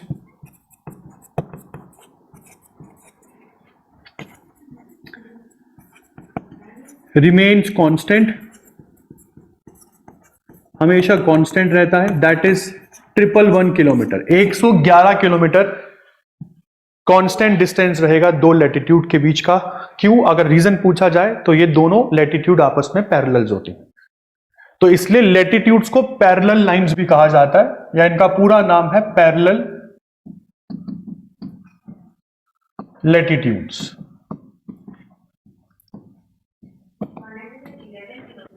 हाँ, 111 किलोमीटर, 111 किलोमीटर इनका डिस्टेंस हमेशा कांस्टेंट रहेगा। अभी बताएंगे मैम, इंडिया की लोकेशन इंडियन ज्योग्राफी में बताऊंगा। ये मान के चलो 8 से 37 डिग्री, कितना हो गया? 8 से 37, तकरीबन आपके पास 29 लेटिट्यूड्स इंडिया में नॉर्थ से साउथ के बीच में चल रही हैं। आगे चलें जी। इसके बाद सबसे इंपॉर्टेंट पॉइंट, जो पॉइंट नंबर 5 है, सर इसको बनाते क्यों है, एम क्या है? जैसे कि मैंने आपको बताया था, लेटिट्यूड्स का काम है पूरे ग्लोब को टेम्परेचर बेल्ट में बांट देना। तो इनका काम, इसका अगर एम पूछे, to divide the globe into temperature belts, पूरे ग्लोब को टेम्परेचर बेल्ट्स में बांट देना, यह काम है लेटिट्यूड का। अब ये टेम्परेचर बेल्ट्स होती कितनी है, पहले ये पांचों पॉइंट्स एक बार लिख लो, फिर मैं टेम्परेचर बेल्ट्स पर आ रहा हूं।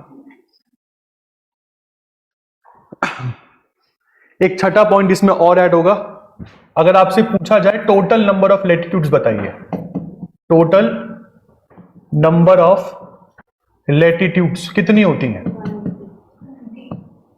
टोटल नंबर ऑफ लेटिट्यूड्स, आपने पूरी अर्थ के ऊपर कितने सर्कल ड्रॉ कर दिए? 90, 180। ऑनलाइन वाले बच्चे 180 आंसर होगा? मोहित कह रहे हैं 181 होगा। लेटिट्यूड बताओ कितनी होंगी, 180 या 181 लिखूं?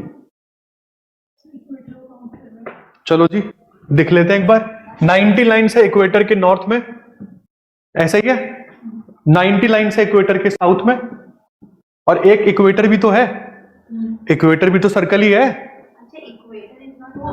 तो इक्वेटर को भी तो काउंट करोगे, इक्वेटर भी तो लेटिट्यूड ही है। तो टोटल नंबर ऑफ लेटिट्यूड्स 181 होती हैं जी।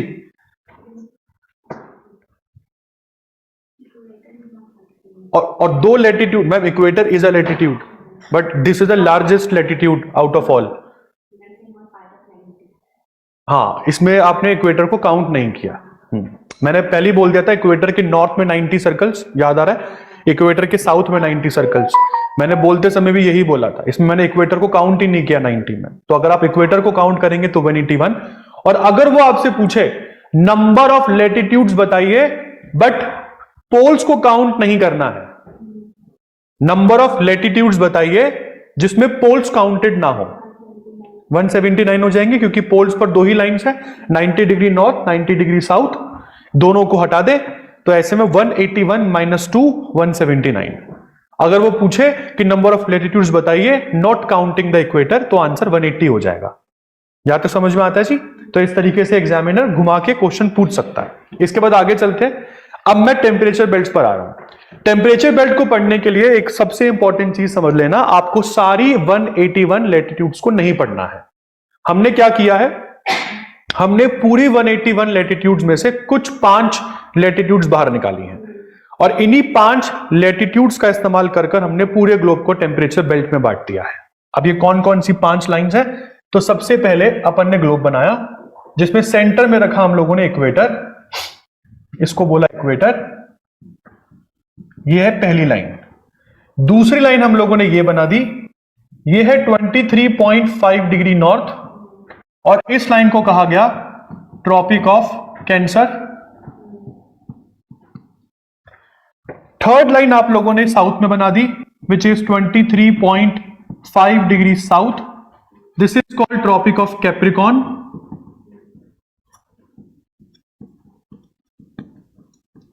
चौथी लाइन हम लोगों ने नॉर्थ में फिर बनाई, विच इज 66.5 डिग्री नॉर्थ, और इसको कहा गया आर्टिक सर्कल।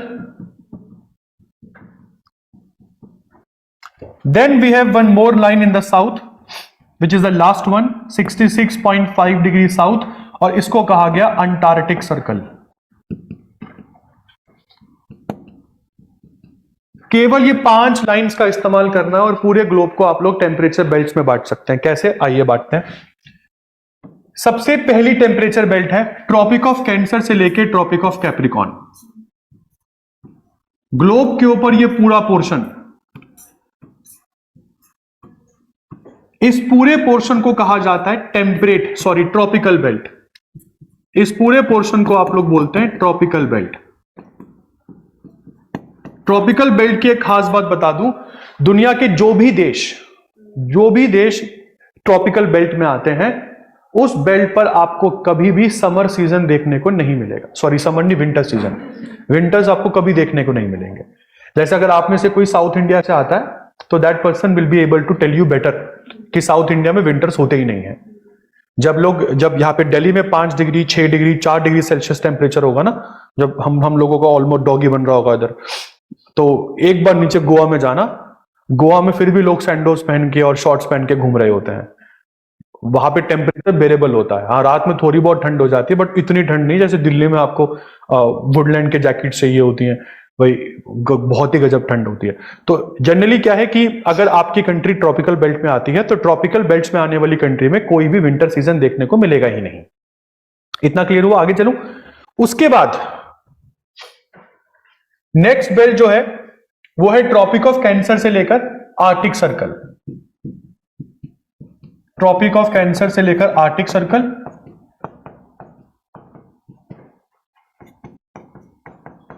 और ट्रॉपिक ऑफ कैप्रिकॉर्न से लेकर Antarctic Circle. Tropic of Cancer से लेकर आर्टिक सर्कल और ट्रॉपिक ऑफ कैप्रिकॉर्न से लेकर अंटार्कटिक सर्कल। इन दोनों बेल्ट्स को क्या कहा जाता है? मैं दोनों बेल्ट्स के बारे में बता रहा हूं। इन दोनों बेल्ट्स को कहा जाता है टेम्परेट बेल्ट।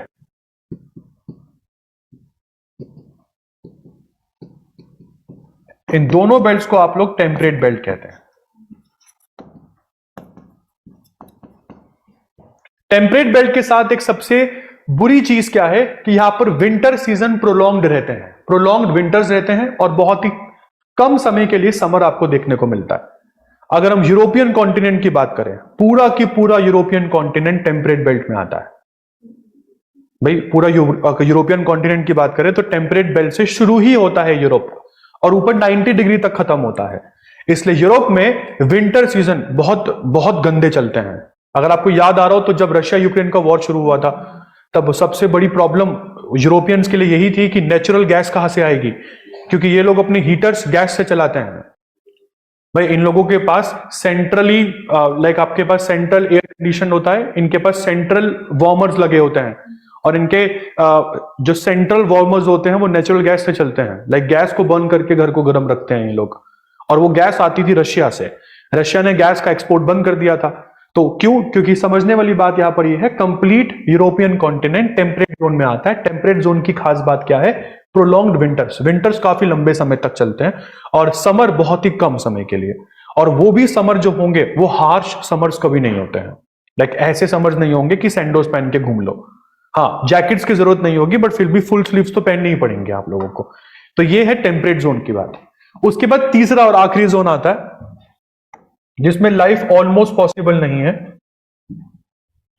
ये जोन है ये वाला, this is the third zone. और इस जोन को कहा जाता है फ्रिजिड जोन।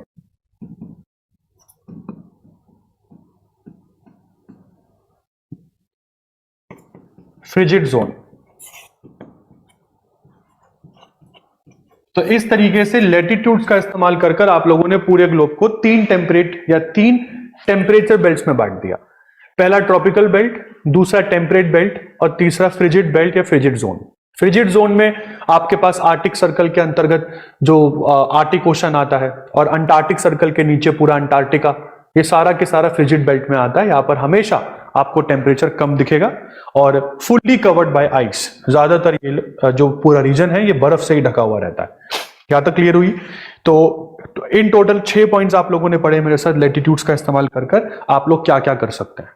तो these are the 6 points which you will remember as far as these latitudes are concerned. अब सबसे इंपॉर्टेंट क्वेश्चन यहां से कहां से जाता है। मैंने बताया था आप लोगों को 5 लैटिट्यूड्स इन टोटल याद रखनी है। These are the 5 latitudes. अब ये पांचों की पांचों लैटिट्यूड दुनिया के कौन कौन सी कंट्रीज के ऊपर से निकल रही हैं, ये बहुत इंपॉर्टेंट क्वेश्चन है जहां पर आप लोगों का मैप वर्क आ जाएगा। मैं एक एक करके सारी चीजें आप लोगों के सामने दिखा रहा हूं। आप लोगों को क्या करना है मैं वो भी बता देता हूं, किस तरीके से इसको कैटेगराइज करना है। सबसे पहली लाइन जो आप लोग देख रहे हैं मेरे साथ वो ट्रॉपिक ऑफ कैंसर है। क्या और किस तरीके से लिखना है ये भी सुन लो। सबसे पहले हम लोग पूरे ग्लोब को काट रहे हैं, अपन चल रहे हैं वेस्ट से ईस्ट की तरफ। आप लोगों को कंट्रीज लिखनी है वेस्ट से ईस्ट की तरफ, ट्रॉपिक ऑफ कैंसर पर पड़ने वाली कंट्रीज, जिन कंट्रीज को आप लोग कॉन्टिनेंट वाइज डिवाइड करेंगे। ठीक है, तो सबसे पहला कॉन्टिनेंट जो ट्रॉपिक ऑफ कैंसर पर इस डायग्राम के हिसाब से पड़ रहा है वो ये वाला है, दिख रहा है, और ये पूरा कॉन्टिनेंट है नॉर्थ अमेरिकन कॉन्टिनेंट। कोई आपसे पूछे कि नॉर्थ अमेरिकन कॉन्टिनेंट के कितनी कंट्रीज ट्रॉपिक ऑफ कैंसर पर पड़ती हैं, तो केवल 2 कंट्रीज पड़ती हैं। कौन सी? पहली कंट्री है मैक्सिको, सेकंड कंट्री का नाम है बहामास, जो कि ग्रुप ऑफ आइलैंड्स है। यहां तक समझ में आया जी? फिर उसके बाद जो सेकंड कॉन्टिनेंट आप लोगों के पास आ रहा है, सबको दिख भी रहा होगा, वो अफ्रीकन कॉन्टिनेंट है। और आपसे पूछा जाए कि अफ्रीकन कॉन्टिनेंट की कंट्रीज बताइए वेस्ट से ईस्ट जो ट्रॉपिक ऑफ कैंसर पर पड़ती है। पहली कंट्री अगर आप देख रहे हैं तो वो वेस्टर्न सहारा है। First country is western Sahara. Western Sahara के बाद दूसरी कंट्री है मॉरिटानिया। अपने हाथों में अगर एटलस रख लोगे तो समझ पाओगे। मॉरिटानिया के बाद थर्ड कंट्री है माली, फोर्थ कंट्री इज अल्जीरिया। इसको लाइन वाइज लिख लीजिए, बहुत इंपॉर्टेंट है। अल्जीरिया के बाद आता है नाइजर, नाइजर के बाद नेक्स्ट है लीबिया, लीबिया के बाद the last is Egypt, Egypt. तो पूछा जाए कि अफ्रीकन कॉन्टिनेंट के कितने देश पड़ते हैं ट्रॉपिक ऑफ कैंसर पर? वेस्टर्न सहारा 1, मॉरिटानिया 2, माली 3, अल्जीरिया 4, नाइजर 5, लीबिया 6, इजिप्ट 7। तो 7 कंट्रीज आती हैं अफ्रीकन कॉन्टिनेंट की, नॉर्थ अमेरिकन कॉन्टिनेंट की 2 आती है। अब बात करते हैं Asian continent. Asian continent last है जो ट्रॉपिक ऑफ कैंसर पर पड़ता है। एशिया की पहली कंट्री, लाइक मैं एशिया की बात कर रहा हूं, एशिया की फर्स्ट कंट्री है Saudi Arabia. Saudi Arabia Asia में आता है। सेकंड है यूएई, जिसको आप लोग दुबई कहते हैं। यूएई के बाद नेक्स्ट है ओमान, ओमान के बाद आता है इंडिया, इंडिया के बाद बांग्लादेश, बांग्लादेश के बाद म्यांमार, म्यांमार के बाद चाइना। और वैसे तो इंडियंस मानते नहीं है इसको सेपरेट कंट्री, बट अब हम मानने लग गए हैं। तो लास्ट कंट्री है ताइवान, क्योंकि वन चाइना पॉलिसी में हम लोग ताइवान को चाइना का ही पार्ट मानते हैं। पाकिस्तान ट्रॉपिक ऑफ कैंसर पर नहीं पड़ता। बड़ा क्वेश्चन आ गया अभी, यहां तक क्लियर हुआ? तो एशिया के टोटल कितने देश पड़ रहे हैं? सऊदी अरब 1, second UAE, third Oman, fourth India, fifth Bangladesh, sixth Myanmar, 7 China, Taiwan 8। तो एशिया के 8। अब इन टोटल आपसे पूछा जाए तो 17 कंट्रीज दुनिया की 17 देश ट्रॉपिक ऑफ कैंसर पर पड़ते हैं। यहां तक समझ में आ गया जी? कॉन्टिनेंट वाइज इन तीनों को डिवाइड कर दिया। अब क्वेश्चन कैसे आ रहा है, मेरी बात बहुत दिमाग से सुनिएगा। क्वेश्चन बोल रहा है कि you are right now standing over Tropic of Cancer. हमने कहा ठीक है सर। आपके नीचे जो कंट्री है दैट कंट्री इज ओमान। आपके नीचे जो कंट्री है वो ओमान है। And you are going towards west. आप ओमान से वेस्ट की तरफ जा रहे हैं। तो tell me which will be the next country west of Oman? UAE. या तो समझ में आया? तो अगर आपसे पूछा जाए you are right now standing over Myanmar and you are going towards west, which country will lie west to Myanmar? तो म्यांमार के वेस्ट में ट्रॉपिक ऑफ कैंसर के ऊपर चलते हुए आपके पास बांग्लादेश आएगा। इस तरीके से डायरेक्शन के ऊपर क्वेश्चंस आ सकते हैं। इसलिए मैंने आपको बोला पहली ही कंट्रीज को वेस्ट से ईस्ट में अरेंज कर लीजिए। आगे बढ़े। ये सबने लिख लिया बेटा? ट्रॉपिक ऑफ कैंसर पर पड़ने वाले कंट्रीज, पहले नॉर्थ अमेरिकन कंट्रीज, फिर अफ्रीकन कंट्रीज, फिर एशियन कंट्रीज। चलिए जी अब आगे बढ़ते हैं। उसके बाद नेक्स्ट लाइन जो आप देख रहे हैं, अब जो देखोगे next is Tropic of Capricorn. अब कैप्रिकॉन की बारी आ गई। कैप्रिकॉन में भी हम लोगों ने वही करना है, वेस्ट से ईस्ट कंट्रीज को अरेंज करना है। सबसे पहले अपन लोग चलते हैं पहले कॉन्टिनेंट की तरफ। पहला कॉन्टिनेंट कौन सा दिख रहा है? साउथ अमेरिकन कॉन्टिनेंट में पहली कंट्री अगर आप देखो तो चिली, मैंने बताया था चिली देश है। चिली बिल्कुल लंबा सा है, अर्जेंटीना को लगने ही नहीं दे रहा वो पैसिफिक ओशन से। चिली फर्स्ट कंट्री है चिली। चिली के बाद नेक्स्ट कंट्री आपको दिखेगी, हल्का सा पोर्शन इस कंट्री का कट रहा है, अर्जेंटीना। अर्जेंटीना के बाद नेक्स्ट है पैरागुए। पैरागुए के बाद आएगा ब्राजील। अब आप ना क्वेश्चन, आपके दिमाग में एक बेसिक सा क्वेश्चन बनेगा, सर ब्राजील पहले क्यों नहीं है, पैरागुए पहले क्यों है? आप लोगों को लाइन देखनी है यार, जो लाइन जिस कंट्री को पहले इंटरसेक्ट कर रही है उस कंट्री का नाम पहले आएगा। यहां तक क्लियर है? भली उसका ब्राजील का लैंड मास बहुत बड़ा क्यों ना हो, बट क्योंकि ब्राजील के ऊपर से जो ट्रॉपिक ऑफ कैप्रिकॉन है वो पैरागुए के बाद जा रही है, इसलिए पैरागुए पहले आएगा, वेस्ट में पहले आएगा, और पैरागुए के ईस्ट में ब्राजील है। यहां तक क्लियर हुआ? तो साउथ अमेरिकन कॉन्टिनेंट के 4 देश पड़ रहे हैं ट्रॉपिक ऑफ कैप्रिकॉन पर। अब चलते हैं दोबारा से अफ्रीका की तरफ। अफ्रीका में पहली बात आपको बता दूं 54 कंट्रीज हैं, तो काफी कंफ्यूजिंग है ये कॉन्टिनेंट, क्योंकि सबकी बाउंड्री काफी अलग अलग से बनी हुई है। सबसे पहली कंट्री अगर आप देखें अफ्रीका की तो आपको नामीबिया दिखेगी। नामीबिया ये वही कंट्री है जहां से हम लोगों ने चीते मंगवाए थे, याद आ रहा है? प्राइम मिनिस्टर मोदी के बर्थडे पर चीते आए थे यहां से। हाँ, तो ये वही देश है नामीबिया। अब देख लो, नामीबिया से इंडिया चीते एक्सपोर्ट किए गए। कहां पर रखे गए थे चीतों को? चीतों को कहां रखा गया था? नामीबिया से लाकर। नाइजीरिया के बाद क्या लिखा है आपने? नाइजीरिया तो मैंने लिखा ही नहीं। नाइजीरिया आप उसकी बात कर रहे हो क्या? ट्रॉपिक ऑफ कैंसर की बात कर रहे हैं? लिखाना एक बारी ma'am. Tropic of Cancer, Niger पूछा था ना उन्होंने। नाइजर के बाद लीबिया है बेटा, लीबिया के बाद लास्ट इजिप्ट। अफ्रीका के पहला देश है नामीबिया। मैंने बोला नामीबिया से चीते इंपोर्ट करे थे, और चीतों को रखा गया था मध्य प्रदेश के कूनो नेशनल पार्क में। कूनो नेशनल पार्क, सारे मर गए हैं, उनको पसंद नहीं आए हम। नामीबिया के बाद जो दूसरा देश अगर आप देखें बहुत ध्यान से तो बोट्सवाना दिखेगा आपको। Second country is Botswana. Botswana के बाद तीसरा देश अगर आप देखें south Africa. Third is south Africa. South Africa के बाद फोर्थ कंट्री अगर आप देखें तो इस मोजाम्बिक।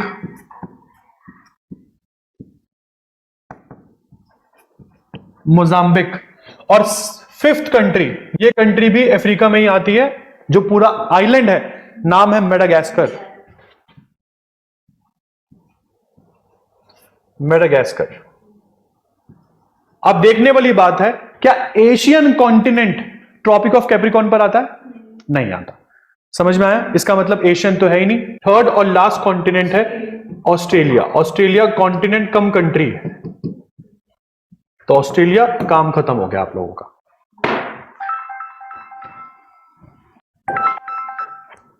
हेलो हेलो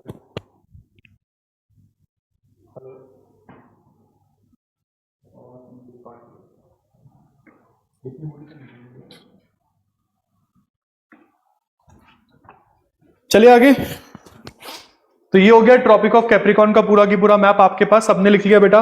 दोबारा बता दूं, साउथ अफ्रीका के 4 देश, अफ्रीका के 5, 1 ऑस्ट्रेलिया। तो टोटल कंट्रीज अगर आपसे पूछा जाए ट्रॉपिक ऑफ कैप्रिकॉन पर तो 4, 5, 9, 1, 10, टोटल 10 कंट्रीज आ रही हैं ट्रॉपिक ऑफ कैप्रिकॉन पर, जिसमें 4 कंट्रीज है साउथ अफ्रीका की, 5 कंट्रीज साउथ अमेरिका की, 5 कंट्रीज अफ्रीका की, और एक ही कंट्री कम कॉन्टिनेंट है ऑस्ट्रेलिया। एमपी। अच्छा, मैं सोचूं महंगा ये मध्य प्रदेश कहां से आ गया। तो एमपी में कूनो नेशनल पार्क में चीते रखे गए थे।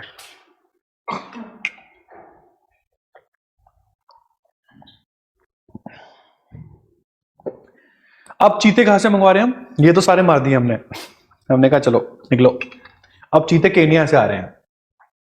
अभी जो केनिया है वो यहां पे कहीं आपको दिखेगा, इजिप्ट के पास में, ठीक है? तो फिलहाल इस पूरी लाइन में कहीं भी नहीं है। अब आपको क्या कर लेना है मैं ये भी थोड़ा सा बता दूं। कंट्रीज के नाम तो मैंने लिखवा दिए, ठीक है। अब इन कंट्रीज की कैपिटल ढूंढ ढूंढ के लिख लेना, ठीक है। और अगर बाय चांस इन कंट्री में से किसी भी कंट्री की कैपिटल इस लाइन के ऊपर आ रही है तो स्पेशली उसको जरूर याद रखना है। वो आप लोगों से पूछ सकता है कि which of the following 15 countries और 10 कंट्रीज, मतलब किस कंट्री की capital is lying directly over Tropic of Capricorn. तो ऐसे क्वेश्चंस हालांकि वैसे मैंने देखे नहीं है, बट क्वेश्चन पेपर को हार्ड बनाने के लिए ज्योग्राफी यूज की जाती है जनरली। ज्योग्राफी क्योंकि सब छोड़ के जाते हैं, ये खासकर कि मैप वर्क तो बहुत ही मुश्किल लगता है लोगों को, इतना है नहीं। बस आपको ये पता होना चाहिए मैप वर्क में क्या क्या चीजें पूछी जा रही हैं। और अगर कुछ भी नहीं समझ में आ रहा ना, पिछले 10 साल के मैप वर्क के क्वेश्चन उठा लो। पिछले 10 सालों में जो मैप वर्क के क्वेश्चन उससे पूछे हैं, जनरली क्वेश्चन उसी में से बन के दोबारा आते हैं। मैप वर्क बहुत आसान है करना। आगे बढ़े। अब ये है आपका बात टॉपिक ऑफ कैप्रिकॉन। नेक्स्ट अगला आपके पास अब आ जाएगा इक्वेटर। इक्वेटर है शानदार। इक्वेटर को अगर आप देखें तो इक्वेटर पर अगेन आपके पास 3 कॉन्टिनेंट आ जाएंगे, इसमें ऑस्ट्रेलिया नहीं है दूर दूर तक। सबसे पहला कॉन्टिनेंट है साउथ अमेरिका। अगर हम साउथ अमेरिकन कॉन्टिनेंट की बात करें और वो कंट्रीज लिखें जो इक्वेटर पर पड़ रही है, तो पहली कंट्री अगर आप देखें तो वो है इक्वेडोर। इक्वेडोर के बाद सेकंड कंट्री आपको दिखेगी कोलंबिया। देख रहे हो, मैप खोल लो अपना अपना, आराम से दिख जाएगा। कोलंबिया के बाद नेक्स्ट है ब्राजील। आपसे पूछ लिया गया क्या ब्राजील के ऊपर से ट्रॉपिक ऑफ कैंसर लाइन निकल रही है? ब्राजील के ऊपर ट्रॉपिक ऑफ कैप्रिकॉन निकल रही है। मतलब क्या इक्वेटर और Tropic of Capricorn 2 lines Brazil के ऊपर से निकल रही है। यहां तक समझ में आया जी? देखो ना, ट्रॉपिक ऑफ कैप्रिकॉन में भी ब्राजील लिखा है आपने, और इक्वेटर पे भी ब्राजील लिखवा रहा हूं। तो साउथ अमेरिका के इन टोटल 3 कंट्रीज आ रही हैं। ब्राजील के बाद साउथ अमेरिका खत्म। इसके बाद नेक्स्ट कॉन्टिनेंट है अफ्रीका। अगेन अफ्रीका में सबसे पहले तो बेटा आइलैंड ही आ रहा है। इस आइलैंड का नाम है south ohm and Principe. South ohm and Principe. Second country की बात करें, सेकेंड कंट्री आप लोगों को यहां पर दिख जाएगी, रिपब्लिक ऑफ कॉन्गो, नहीं गैबॉन। सेकेंड कंट्री है गैबॉन। थर्ड है Republic of Congo, Republic of Congo. Fourth है डेमोक्रेटिक रिपब्लिक ऑफ कॉन्गो।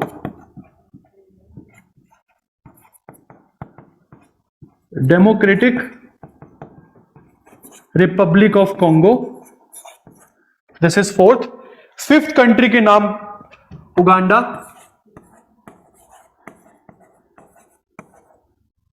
ये जो उगांडा है, इसी छोटी सी कंट्री ने धमकी दी थी अमेरिका को। इसका साइज देख लो। इस कंट्री ने बोला तो यूनाइटेड स्टेट्स ऑफ अमेरिका को, any war on Russia is war on us. तो फिर अमेरिका ने इनको समझाया कि देखो बेटा, साइज के हिसाब से ज्यादा बोल रहे हो आप। और क्यों बोल रहा है उगांडा, तो आपको बता दूं, खाने पीने की सारी चीजें रशिया से ही इंपोर्ट करता है।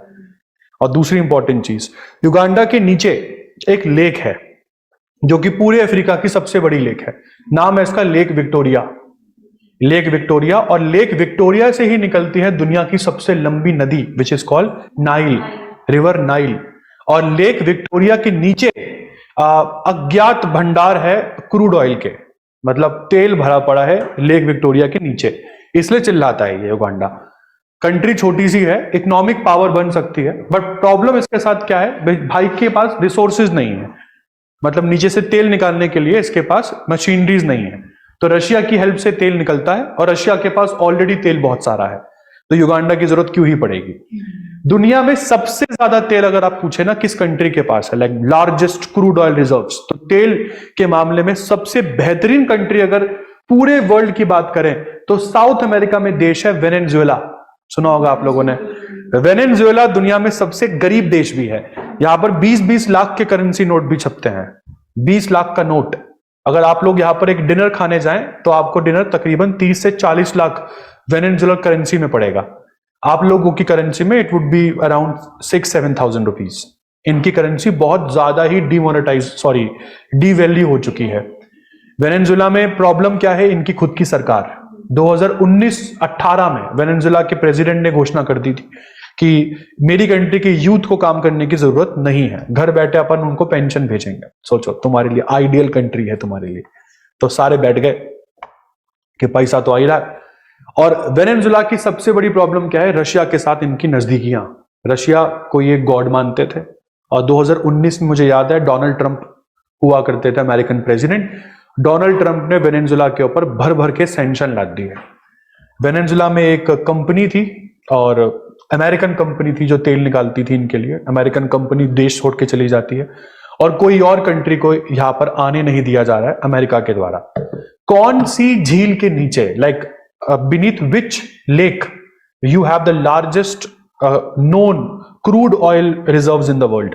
तो वेनेजुला के पास जो लेक है उस लेक का नाम है माराकाइबो। ये कई बार पढ़ोगे आप अखबारों में। लेक माराकाइबो के नीचे क्रूड ऑयल का सबसे बड़ा अभी तक का नोन रिजर्व है। नोन मतलब जिसके बारे में पता लगा लिया हम लोगों ने। प्रॉब्लम क्या है कि यहां से निकलने वाला जो क्रूड ऑयल है वो बहुत भारी है, लाइक बहुत ज्यादा हैवी वेट क्रूड ऑयल है। इसलिए उसको निकालने के लिए, बाहर पंप करने के लिए you need hydraulic machines. Hydraulic machines बहुत महंगी है, इस कंट्री के बस की बात नहीं है फिलहाल। वेनेजुला के बारे में अभी आप मेरे साथ पढ़ोगे। लास्ट टॉपिक मेरा वर्ल्ड ज्योग्राफी का कॉन्टिनेंट ही है। हर कॉन्टिनेंट के बारे में कुछ कुछ चीजें आप लोगों को पढ़ाऊंगा। आगे बात चल रही है अफ्रीका में उगांडा। उगांडा के बाद नेक्स्ट कंट्री आपको केनिया दिख रही है। ये वही देश है जहां से अब चीते मंगाएंगे हम लोग। तो 6th कंट्री अफ्रीका की केनिया। और केनिया के बारे में आपको एक चीज और बता दूं, इसको क्रेडल ऑफ ह्यूमन सिविलाइजेशन भी कहा जाता है।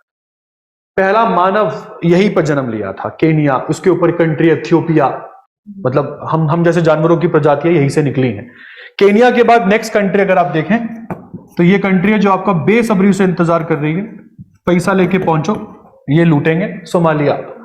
सारे सी पायरेट्स, रेड सी है ये वाला सी जो आप देख रहे हैं ना, दिस वन, ये पूरा रेड सी है।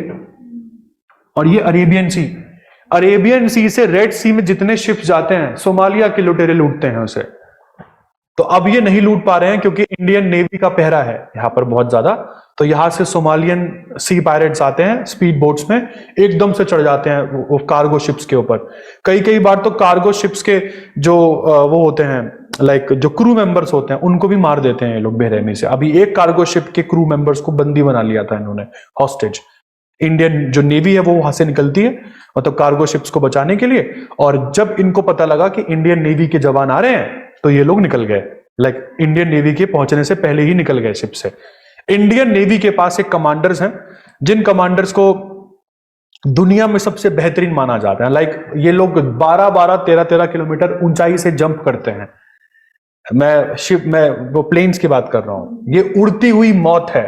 इनका नाम है मार्कोस कमांडर। मार्कोस, जिसको आप लोग मेरीन कमांडर भी बोलते हैं। दुनिया में सबसे सिक्योर्ड फोर्स अगर है तो वो मार्कोस कमांडर है। अमेरिकन के पास भी है एक, जो ये अपने कमांडर्स को सील कहते हैं। अमेरिकन के पास एक फोर्स है SEAL commanders, SEAL। American SEALs से भी कई बेहतरीन है मार्कोस, इंडिया के पास है। तो मार्कोस कमांडर को लगाया गया था। ये G20 समिट जब होने वाली थी कश्मीर में, अगर आपको याद आ रहा हो, एक प्रोग्राम कश्मीर में भी रखा था हम लोगों ने। तो मार्कोस कमांडर को डिप्लॉय किया गया था। मार्कोस कमांडर की ट्रेनिंग कैसे होती है, रिक्रूटमेंट कैसे होता है, वी डोंट नो एनीथिंग। कहा यह जाता है CRPF, CISF, BSF, Assam rifles के बेहतरीन जवानों को ऑफर लेटर आता है, आ जाओ हम आपको मार्कोस की ट्रेनिंग देंगे। जैसे कि मैंने बोला, स्काई डाइविंग आप लोग करते हैं 2.5-3 किलोमीटर ऊंचाई से, तब भी तुम्हारी 4 हो जाएगी, मतलब कूदते हुए की मौत है। ये 12 किलोमीटर ऊंचाई से कूदते हैं रोजाना। तो इन लोगों की ट्रेनिंग कोई छोटी मोटी ट्रेनिंग नहीं है, लाइक। तो ये आपका हो गया इन टोटल अफ्रीका के अगर हम टोटल कंट्रीज देखें तो 7 कंट्री अफ्रीका की इक्वेटर पर पड़ती है, ठीक है। उसके बाद अब आ गया आपके पास एशिया। एक बहुत बेहतरीन क्वेश्चन यहां पर दोस्तों बन सकता है। वैसे तो पूरा एशिया अगर आप देखें, कंप्लीट एशिया नॉर्थ में आता है, इक्वेटर के ऊपर है। बट एशिया के कुछ ऐसे देश हैं जो इक्वेटर पर पड़ते हैं, ठीक है। तो 3rd कॉन्टिनेंट जो है वो एशिया है। और एशियन कॉन्टिनेंट में पहली कंट्री अगर आप देखें तो हमारा दुश्मन देश जो अब दोस्त बन रहा है, मालदीव्स। देख रहे हो जी। उससे थोड़ा सा आगे जाओ तो दुनिया में सबसे बड़ी आर्कियोपोलॉजी का मतलब होता है ग्रुप ऑफ आइलैंड्स। ये पूरी country he group of islands है और कंट्री का नाम है इंडोनेशिया। इंडोनेशिया के बारे में एक पॉइंट आप और लिख सकते हैं, this is the largest country in terms of Muslim population. सबसे ज्यादा मुस्लिम्स अगर किसी कंट्री में रहते हैं तो वो इंडोनेशिया है। Second largest Muslim population India में है। उसके बाद थर्ड कंट्री अगर आप देखें तो छोटी सी डॉट जैसा आइलैंड दिखेगा, नाम है किरिबाती। तो एशियन कॉन्टिनेंट के 3 देश, अफ्रीका के 7, साउथ अमेरिका के 3, इन टोटल इक्वेटर पर 13 देश पड़ते हैं। 13 countries are lying over equator. सबने लिख लिया? आगे चलिए जी। उसके बाद अब अगला जो मैप मैं आपको दिखाने वाला हूं वो आर्टिक सर्कल का होगा, बट देखकर थोड़ा सा कंफ्यूज आ जाओगे तुम लोग, क्योंकि आर्टिक सर्कल ऊपर से दिखाया हुआ है उसने, वो सामने से नहीं दिखा रहा है। मैप आपको दिखा दूं मैं एक बार आर्टिक सर्कल का। ये बेटा आर्टिक सर्कल है, दिस इज आर्टिक सर्कल। अब आर्टिक सर्कल के इस मैप को देखने के बाद एक बार तो कंफ्यूज हो जाओगे कि वेस्टर्न कंट्री कौन सी है, ईस्टर्न कौन सी है। और जैसे कि मैंने आपको पहले भी समझा दिया था क्लास शुरू करने से पहले, इक्वेटर, लैटिट्यूड, ग्लोब के ऊपर कंप्लीट सर्कल बनाते हैं। देख रहे हो कंप्लीट सर्कल दिख रहा है? ये आपके ग्लोब के ऊपर कंप्लीट सर्कल है, क्योंकि ये अर्थ को ऊपर से देख रहा है। अपन को अर्थ से सामने से देखना है, तो ये हम बता पाएंगे वेस्ट और ईस्ट कैसा है। तो अगर आपको याद आ रहा हो Canada is a part of north America, तो सबसे पहला कॉन्टिनेंट जो आर्टिक सर्कल पर पड़ेगा वो नॉर्थ अमेरिका ही है। नॉर्थ अमेरिका के साथ सबसे बड़ी दिक्कत, अब तुम देखो यहां मैप में बहुत अच्छे से समझ में आ जाएगा आपको। रशिया देख रहे हो, ऑल येलो। रशिया का एक पार्ट, ये जो हरे रंग का सरफेस आपको दिख रहा होगा यहां पर, ये ग्रीन कलर का एक पार्ट है, दिस पार्ट। इस पार्ट के साथ रशिया का बॉर्डर लग रहा है, और ये वाला जो पार्ट मैंने यहां पर अंडरलाइन किया है, इसको अलास्का कहते हैं। अलास्का अमेरिका के पास में है, इसलिए इन दोनों की सालों की भिड़ती रहती है। आपको लगता है कि रशिया बहुत दूर है अमेरिका से, अमेरिका इतना क्यों डर रहा है? सामने से तो ये दूर दूर लगते हैं, पीछे से दोनों ने हाथ पकड़ रखे हैं। तो अगर रशिया न्यूक्लियर वेपन चलाएगा तो आराम से अमेरिका के ऊपर लैंड हो सकती है। रशिया से बाय रोड आप कनाडा जा सकते हैं, ब्रिजेस बनाकर, बहुत आराम। क्योंकि अलास्का के साथ इन लोगों के बॉर्डर लग रहे हैं। पहले कभी अलास्का भी रशिया का पार्ट हुआ करता था। 1869 में अमेरिका ने अलास्का रशिया से खरीद लिया था। तो सबसे पहला पोर्शन जो आर्टिक सर्कल पर पड़ेगा that is Alaska only. Alaska के ब्रैकेट में मैं यूएसए लिख सकता हूं, क्योंकि Alaska is a territory of United States of America. Am I right? यहां तक क्लियर हो गया? अलास्का के बाद दूसरी कंट्री अगर आप देखें तो वो कनाडा है, ये भी नॉर्थ अमेरिका में आती है। अब तीसरा सबसे बेहतरीन चीज जो मैं आपको यहां पर दिखाने वाला हूं वो ग्रीनलैंड दिख रहे हो? ग्रीनलैंड जो आपको ब्राउन कलर का दिख रहा होगा यहां पर, ये एक्चुअली में कंट्री है ही नहीं। Greenland is owned completely by Denmark, और डेनमार्क बहुत इट्टू सा देश है यूरोप में, इनके पास इतनी बड़ी टेरिटरी है Greenland. And Greenland is not green, पूरा ग्रीनलैंड भरा पड़ा है आइस से। It is non habitable island in the world, कोई नहीं रहता यहां पर। तो यहां पर मैं तीसरी कंट्री ग्रीनलैंड लिख रहा हूं, बट ग्रीनलैंड कोई कंट्री नहीं है, मैं पहली बता रहा हूं, इसलिए ब्रैकेट में अपन यहां पर डेनमार्क डाल देते हैं। अगर कोई आपसे पूछे सर डेनमार्क पड़ता है क्या आर्टिक सर्कल पर, आंसर बोलोगे हाँ डेनमार्क पड़ता है, बट डेनमार्क कह के नहीं पड़ता। डेनमार्क की टेरिटरी है ग्रीनलैंड, वो पड़ती है आर्टिक सर्कल पर। डोनाल्ड ट्रंप ने 2019 में प्रपोजल दिया था डेनमार्क को कि पैसे बताओ ये खाली करने के कितने लोग हैं, मतलब ग्रीनलैंड हमें बेच दो, अमेरिकन को बेच दो। ये यूरोप का एकमात्र पोर्शन है, मैं आपको बता दूं, ये ग्रीनलैंड यूरोपियन कॉन्टिनेंट का एकमात्र पोर्शन है जिसको काउंट करते हो नॉर्थ अमेरिका में। यूरोपियन कॉन्टिनेंट अलग हो गया ना, यूरोप की कंट्री है डेनमार्क, और डेनमार्क के पास दुनिया में जो पोर्शंस होंगे वो कहने के लिए तो यूरोपियन कॉन्टिनेंट में काउंट होने चाहिए।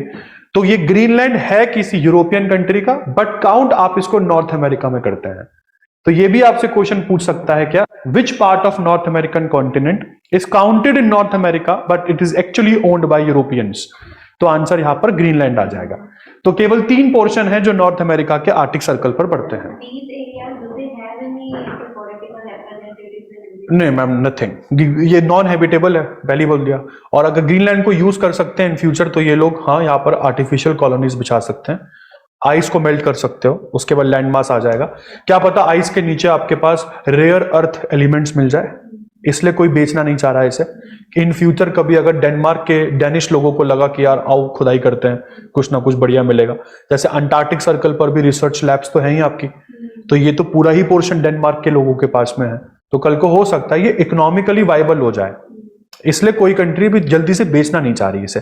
और अगर अमेरिकन खरीदना चाह रहे हैं तो सिंपल सी बात है भाई, कुछ तो होगा इसमें, क्योंकि अमेरिकन ने यही बोलकर अलास्का भी खरीदा था रशिया से, और आज रशिया शायद अलास्का बेचकर पछता रहा होगा, तो इसलिए ये नहीं पछताना चाह रहे शायद। मैम वेरी ह्यूज कंट्री,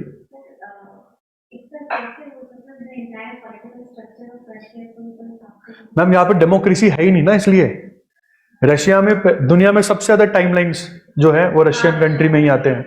मतलब अभी आपको बताऊंगा टाइमलाइन क्या होता है।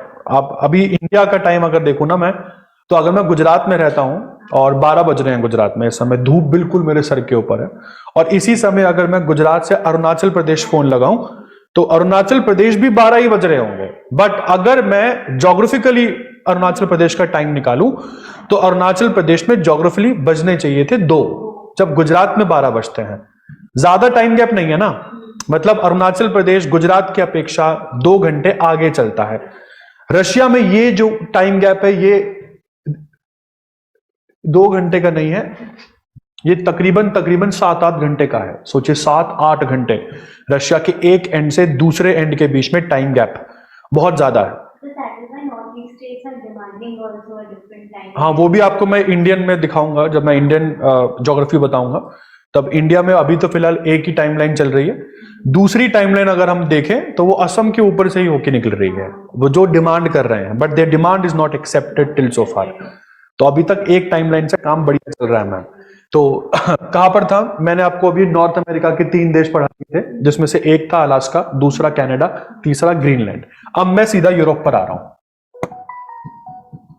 सेकंड कॉन्टिनेंट है यूरोपियन कॉन्टिनेंट, और अगर हम यूरोपियन कॉन्टिनेंट की बात करें जो कि सेकंड कॉन्टिनेंट है, आइए बात करते हैं यूरोप का पहला देश। अगर आप देख रहे हैं बहुत सारे लोग आइसलैंड लगा देते हैं, आइसलैंड को थोड़ा सा जूम इन करके देखो, आइसलैंड के बगल से निकल रही है ये आर्टिक सर्कल, टच नहीं हो रहा, मगर आइसलैंड को टच नहीं करती है ये लाइन, इसलिए Iceland is not counted here. तो पहली कंट्री जो आप काउंट करेंगे दैट इज नॉर्वे।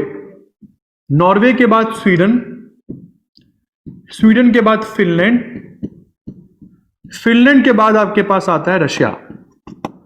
खत्म।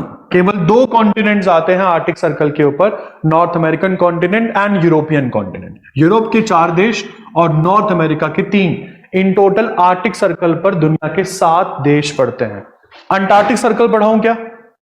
अंटार्कटिक सर्कल पर दुनिया का कोई देश नहीं आता, इसलिए अंटार्कटिक सर्कल यहां पर है ही नहीं। अंटार्कटिक सर्कल के पूरे इर्द गिर्द केवल अंटार्कटिक कॉन्टिनेंट ही है। Antarctic continent is a no man's land. Done, आगे बढ़े। अब ये आर्टिक सर्कल के अंदर का जो ओशन है ना, इसको आप आर्टिक ओशन कहते हैं। आर्टिक ओशन बेटा आर्टिक ओशन अंटार्कटिक की तरह ही भरा पड़ा है बर्फ से, और रशिया उम्मीद करता है कि ये बर्फ सारी टूट जाए, पिघल जाए। अगर ये सब हो जाता है ना तो यूक्रेन का इन्वेजन करने का कोई पॉइंट ही नहीं बचेगा फिर। लाइक आप यूक्रेन का इन्वेजन करे ना करे सब बढ़िया है। यूक्रेन का इन्वेजन करना इसलिए चाह रहा है रशिया कि यूक्रेन की तरफ से रशिया एशियन कंट्रीज के साथ एक्सेस काफी स्ट्रॉन्ग कर सकता है। अगर कोई सामान वाया सी भेजना है तो वाया सी भेजा जा सकता है, क्योंकि रशिया की इतनी बड़ी टेरिटरी अगर आप देख रहे हैं, ये इसकी कोस्ट लाइन है, बट इस पूरी कोस्ट लाइन का कोई फायदा नहीं है, क्योंकि इस कोस्ट लाइन के ऊपर सब जगह बर्फ ही है। तो अगर ये बर्फ टूट जाती है तो रशिया बहुत प्यार से आर्टिक ओशन से होता हुआ एंटर कर जाएगा अटलांटिक। एक बार अटलांटिक ओशन एंटर कर गए, अटलांटिक से तो पूरा दुनिया खुला हुआ है फिर आपके लिए। कहीं भी जाओ, अमेरिका जाओ, एशिया जाओ, ऑस्ट्रेलिया जाओ, क्योंकि अंटार्कटिक ओशन से पैसिफिक ओशन आराम से एंटर कर सकते हो आप। तो फिलहाल ज्योग्राफिकली तो अच्छा है किसी कंट्री के लिए, बट क्लाइमेटिकली बहुत बुरा हो जाएगा ये अगर आर्टिक ओशन की आइस पिघल जाए सारी। ज्योग्राफिकली भी फिर क्या ही अच्छा बचेगा जब बाकी मैम इकोनॉमिकली तो वाइबल हो गया ना कंट्री के लिए एक। रहने का, जब बाकी कंट्री की हालत खराब है, रशिया जैसे वर्ल्ड को अपने अंदर नहीं करेगा। अब वही देखने वाली बात है ना कि इसका नुकसान ज्यादा होता है। ये तो है नहीं कि पूरे वर्ल्ड का होगा, कोई ना कोई कंट्री तो बेनिफिशियल रहेगी हमेशा से ही। यही जियोपॉलिटिक्स कहलाती है। प्रॉब्लम यह है कि 2050 तक दावा कर रही है इंडियन रिसर्च एजेंसीज कि आर्टिक ओशन की बर्फ पिघल जाएगी। Like this ocean will become a navigable ocean. Navigable में मतलब बड़े बड़े जहाज वहाज आ जा सकते हैं। अभी तो फिलहाल जाओगे तो मरोगे, क्योंकि iceberg is like women's emotion. ऊपर जितना दिखते हैं 10 गुना उससे नीचे होते हैं। आइसबर्ग पता ही है ना, आइस के साथ प्रॉपर्टी यही है, आइस का केवल 1/10 पोर्शन ही दिखता है और 9/10 पोर्शन नीचे रहता है। तो अगर आइसबर्ग जी तुम्हें बहुत बड़ा दिख रहा है तो सोचो वो पानी के नीचे कितना बड़ा होगा। तो ऐसे ही डूबा था टाइटैनिक, ठीक है। इसको भी यही लग रहा था कि साइड से निकाल ले बे, क्या ही बड़ा होगा। आगे चल रहे हैं। तो ये खत्म हो गया आप लोगों का आर्टिक सर्कल। अब हाँ जी, हाँ मैम है, वोल्गा रिवर है। अभी बढ़ाऊंगा, जब कॉन्टिनेंट बढ़ाऊंगा ना तब सब कुछ बढ़ाऊंगा। फिलहाल अब नेक्स्ट टॉपिक आ गया आपके पास लॉन्गिट्यूड्स। अब मैं लॉन्गिट्यूड्स आप लोगों को पढ़ा दूं जैसे मैंने आपको लैटिट्यूड्स पढ़ाए थे। चलिए जी, तो लॉन्गिट्यूड्स का क्या काम है पहले तो ये देख लेते हैं भाई। सबसे इंपॉर्टेंट चीज अगर हम लॉन्गिट्यूड्स के बारे में डिस्कस कर रहे हैं तो लॉन्गिट्यूड्स लैटिट्यूड्स की तरह बिल्कुल भी नहीं है। पहली बात, ये पोल से पोल के बीच में चलती है। लॉन्गिट्यूड्स की एक सबसे बड़ी बीमारी क्या है, पोल टू पोल चलती है। सेंटर वाली लॉन्गिट्यूड को आप 0 डिग्री लॉन्गिट्यूड कहते हैं। सेंटर वाली लॉन्गिट्यूड का नाम रखा गया है 2। इसको प्राइम मेरिडियन भी कहा जाता है। इस लाइन को प्राइम मेरिडियन भी बोलते हो, या इस लाइन को ग्रीनविच मीन टाइम लाइन भी कहा जाता है। इसको जीएमटी लाइन भी बोलते हैं हम लोग, ठीक है।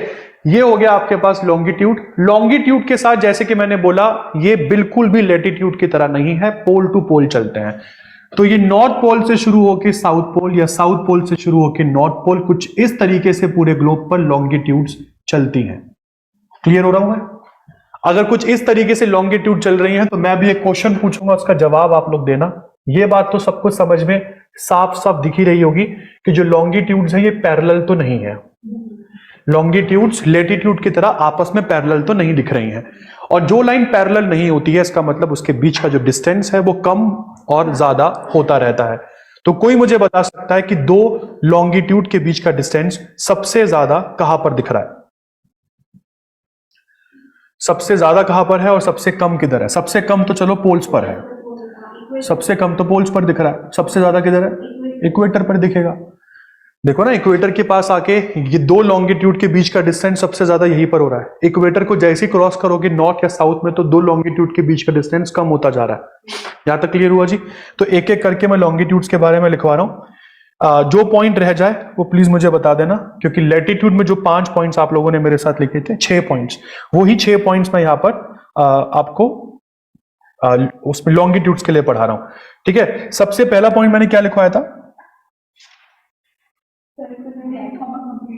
है ना? तो पहला ही पॉइंट यहां पर लिख लीजिए लॉन्गिट्यूड्स के लिए, दे फॉर्म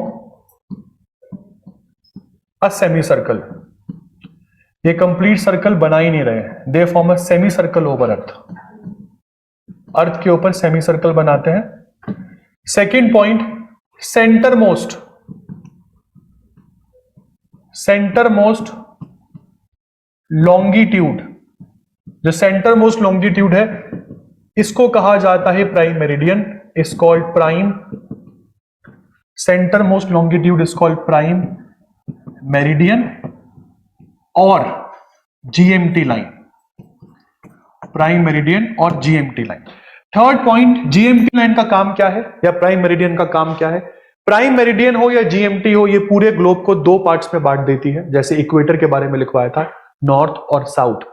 जीएमटी लाइन का काम है पूरे ग्लोब को 2 पार्ट्स में बांटना, ईस्ट और वेस्ट। तो प्राइम मेरिडियन या जीएमटी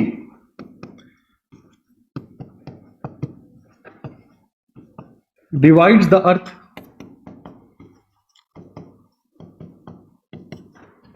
into 2 parts, 2 halves,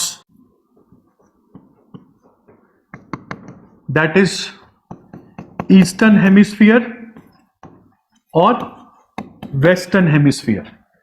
तो आपसे बता दिया जाए, अगर आपसे पूछा जाए क्या नॉर्दर्न हेमिस्फीयर और सदर्न हेमिस्फीयर, ये नॉर्दर्न हेमिस्फीयर और सदर्न हेमिस्फीयर क्या लॉन्गिट्यूड बांट सकती है? नहीं बांट सकते भाई। जो नॉर्दर्न और सदर्न हेमिस्फीयर बांटने का काम जो है वो केवल लैटिट्यूड्स का है, और ईस्ट और वेस्ट बताने का काम किसका है? लॉन्गिट्यूड्स का। लैटिट्यूड केवल आपको ग्लोब पर नॉर्थ और साउथ का ही ज्ञान दे सकती हैं। उसी तरफ से अगर मैं लॉन्गिट्यूड्स की बात करूं तो लॉन्गिट्यूड्स आपको ग्लोब में ईस्ट और वेस्ट, लैटिट्यूड आपको ग्लोब में नॉर्थ और साउथ। मतलब ये दोनों लाइंस को अगर मिला दिया जाए तो चारों डायरेक्शंस आपको पता लग जाएंगे। मेरी बात दोबारा ध्यान से समझ लीजिए। मैंने बोला लॉन्गिट्यूड्स का काम केवल ग्लोब में ईस्ट और वेस्ट बताना है, लैटिट्यूड का काम ग्लोब में नॉर्थ और साउथ बताना है।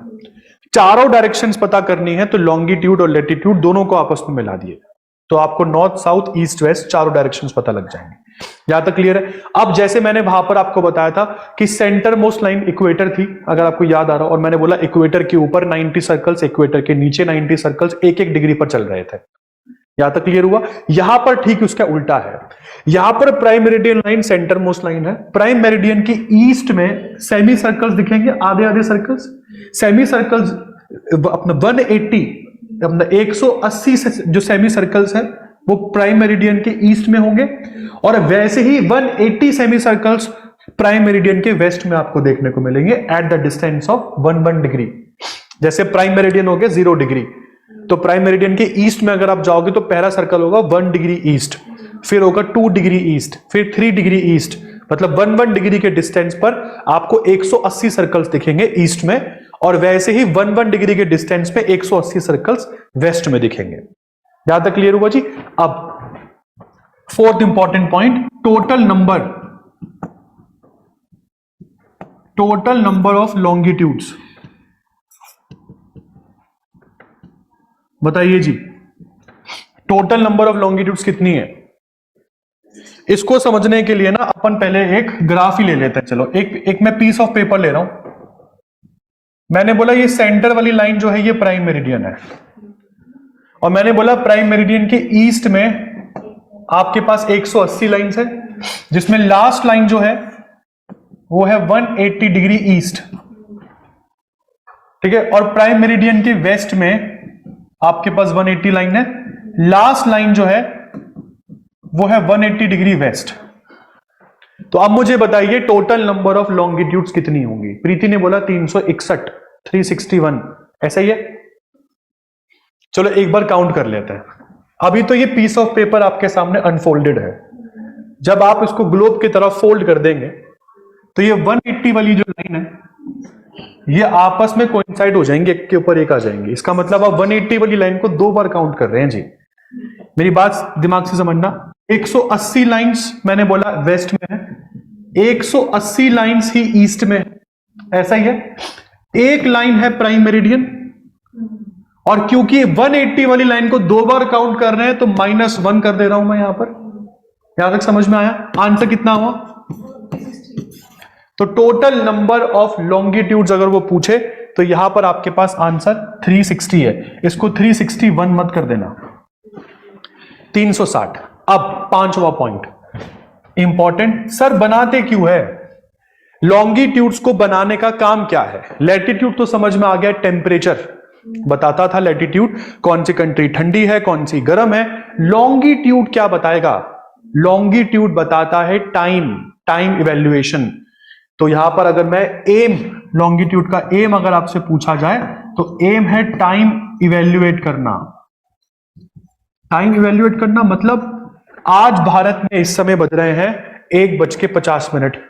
इसी समय अगर मैं ब्रिटेन फोन लगाऊं तो ब्रिटेन का टाइम आपसे 5.5 घंटे पीछे चल रहा होगा भाई। और अगर इसी समय अमेरिकन को फोन लगाऊं तो वो सो रहे होंगे, वहां पे रात हो चुकी होगी, मतलब वहां पे शाम चल रही है, पिछले दिन में है वो इस समय। आप अभी तारीख 20 चल रही है यहाँ पर अमेरिका में, इसी समय अगर फोन लगाया जाए तो वो 19 तारीख में जी रहे होंगे, वो आपसे पीछे चल रहे हैं। तो कुछ कंट्रीज टाइम में आगे हैं, कुछ कंट्रीज टाइम में पीछे है। ये क्या चल रहा है सारा पंगा? यहां तक कि पाकिस्तान में अगर आप फोन लगाए तो पाकिस्तान में इस समय टाइम जो हो रहा होगा, जब यहां पर 1:50 होंगे वहां पर टाइम बज रहा होगा 1:20। पाकिस्तान आधा घंटा पीछे चलता है आपसे। बांग्लादेश फोन लगाओ इस समय, बांग्लादेश में टाइम आपसे आधा घंटा आगे चल रहा है। आपके यहां पर 1:50 हो रहे हैं, इसी समय बांग्लादेश में टाइम हो रहा होगा 2:20। तो ये जो टाइम का डिफरेंस आ रहा है, इस टाइम को इवेल्युएट करने का काम होता है लॉन्गिट्यूड का। कैसे इवेल्युएट करते हैं, यही बड़ा क्वेश्चन है, क्योंकि इसी पर न्यूमेरिकल्स आते हैं ज्योग्राफी में। समझ में आ रहा होगा, ये टाइम इवेल्युएट करना न्यूमेरिकल्स को यहां पर आमंत्रित कर रहा है। फिलहाल 5 पॉइंट हो गए। नहीं मैम, ये पोल टू पोल ही बनाई जाती है, अलग अलग कैसे करोगे? मैंने बोला जो पोल है वो एक छोटा सा सर्कल है, पॉइंट ही तो है। मुझे लॉन्गिट्यूड्स खींचनी है, मुझे वर्टिकल लाइंस खींचनी है, अलग अलग कैसे खींचोगे बताओ? वर्टिकल लाइन अलग अलग तभी खींच सकती है जब हमारा ग्लोब राउंड ना हो, रेक्टेंगुलर या स्क्वायर हो, तभी तो अलग अलग खींच सकते हो ना लाइन। समझ में आई मेरी बात? बताता हूं कैसे। ऐसा दिखता हो अगर ग्लोब तो आप अलग अलग लाइन खींच भी पाओ ना। आपके पास ये ऊपर का प्लेटफॉर्म और नीचे का प्लेटफॉर्म एक पॉइंट से शुरू हो रहा है, समझ रहे हो? ये ऊपर का प्लेटफॉर्म कुछ ऐसे दिख रहा है, तो इस अंडे को ऐसा ही कर दो। बेटा अगर आप इस पूरे की पूरे अंडे को ऐसा कर दोगे तो कोई एक ना एक लाइन तो एक पॉइंट से ही शुरू होगी ना। आप ही के क्वेश्चन पर आ रहा हूं मैं। आपने क्या बोला? आपने बोला सर लैटिट्यूड खींचकर इस अंडे को ऐसे कर दो, कर दिया, चलो। मगर ये जो 2 पॉइंट्स हैं वो तो फिर भी ऐसे ही रहेंगे ना।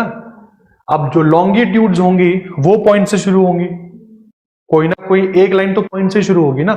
क्यों होगी? क्योंकि स्ट्रक्चर ऑफ अर्थ ऐसा ही तो है। मैंने क्या बोला? अगर ये प्लेटफॉर्म कुछ ऐसा दिखे फिर आप अलग अलग लाइंस खींच सकते हो ना। ये ऊपर का प्लेटफॉर्म एक पॉइंट से शुरू हो रहा है, नीचे का प्लेटफॉर्म भी एक पॉइंट पर खत्म हो रहा है, तो सारी लाइन पॉइंट से पॉइंट के बीच में इसलिए चल रही है मैम। समझ में आया? और अगर यही अर्थ मेरी ऐसे होती तो आपकी बात बिल्कुल सही थी। ये हो गया लैटिट्यूड अलग अलग, और वही अलग अलग मैं लॉन्गिट्यूड खींच सकता था।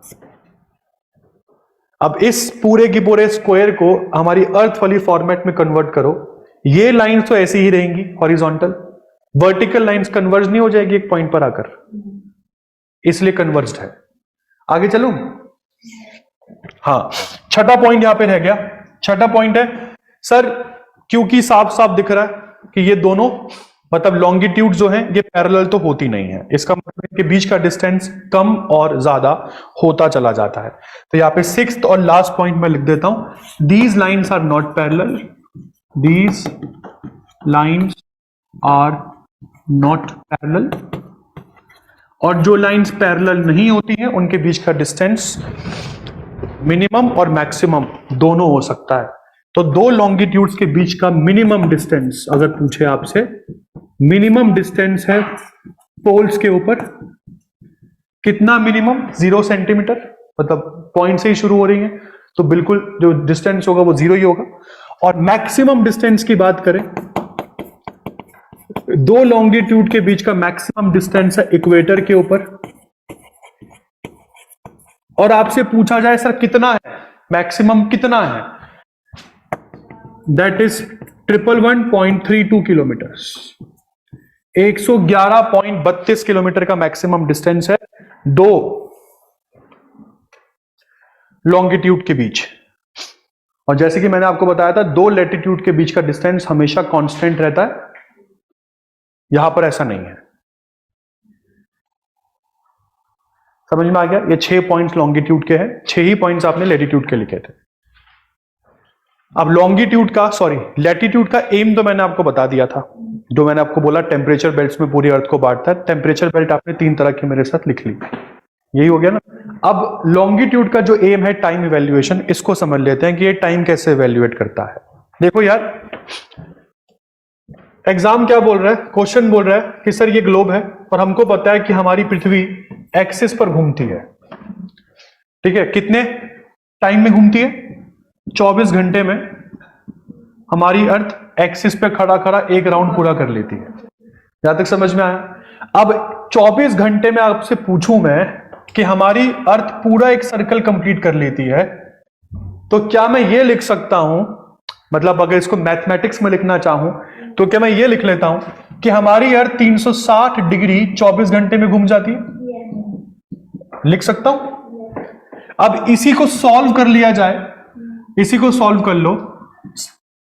12 180 6 90, सही चल रहा हूं?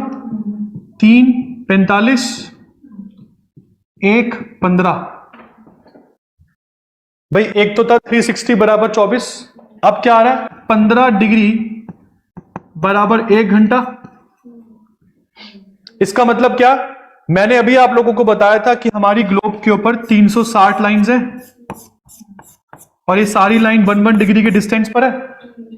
मतलब अगर आप 15 डिग्री इधर जाएं या 15 डिग्री इधर जाए, आपकी घड़ी पर 1 घंटे का फर्क आएगा। ये समझ में आया? मतलब अगर कोई कंट्री आपकी कंट्री से 15 डिग्री दूर है तो उस कंट्री का टाइम और आपकी कंट्री के टाइम में 1 घंटे का फर्क रहेगा।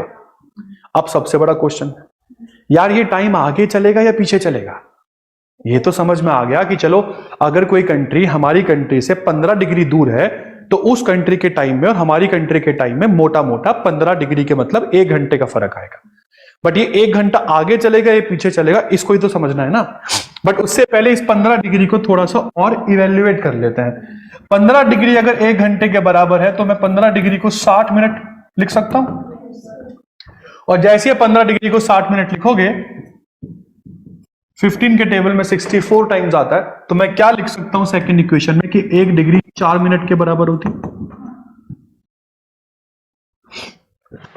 इतना समझ में आ गया जी? तो ये तो यहां पे मिल गया आपको 2 इक्वेशन, इसको समझ लेना। ये इक्वेशन नंबर 1 है जो मैं यूज करूंगा न्यूमेरिकल में, ये इक्वेशन नंबर 2 है। ठीक है, ये फॉर्मूले हैं जो लिखवा रहा हूं मैं आपको। इन्हीं चार फॉर्मूले के इस्तेमाल करके न्यूमेरिकल्स यूज करोगे आप या सॉल्व कर लोगे आराम से। न्यूमेरिकल्स को सॉल्व करना मुश्किल नहीं है ज्योग्राफी में, केवल फंडा पता होना चाहिए। अब देखो यार, कौन सा टाइम आगे चलेगा कौन सा पीछे चलेगा, मैं उसको एक्सप्लेन कर रहा हूं। ये सन है आपके पास,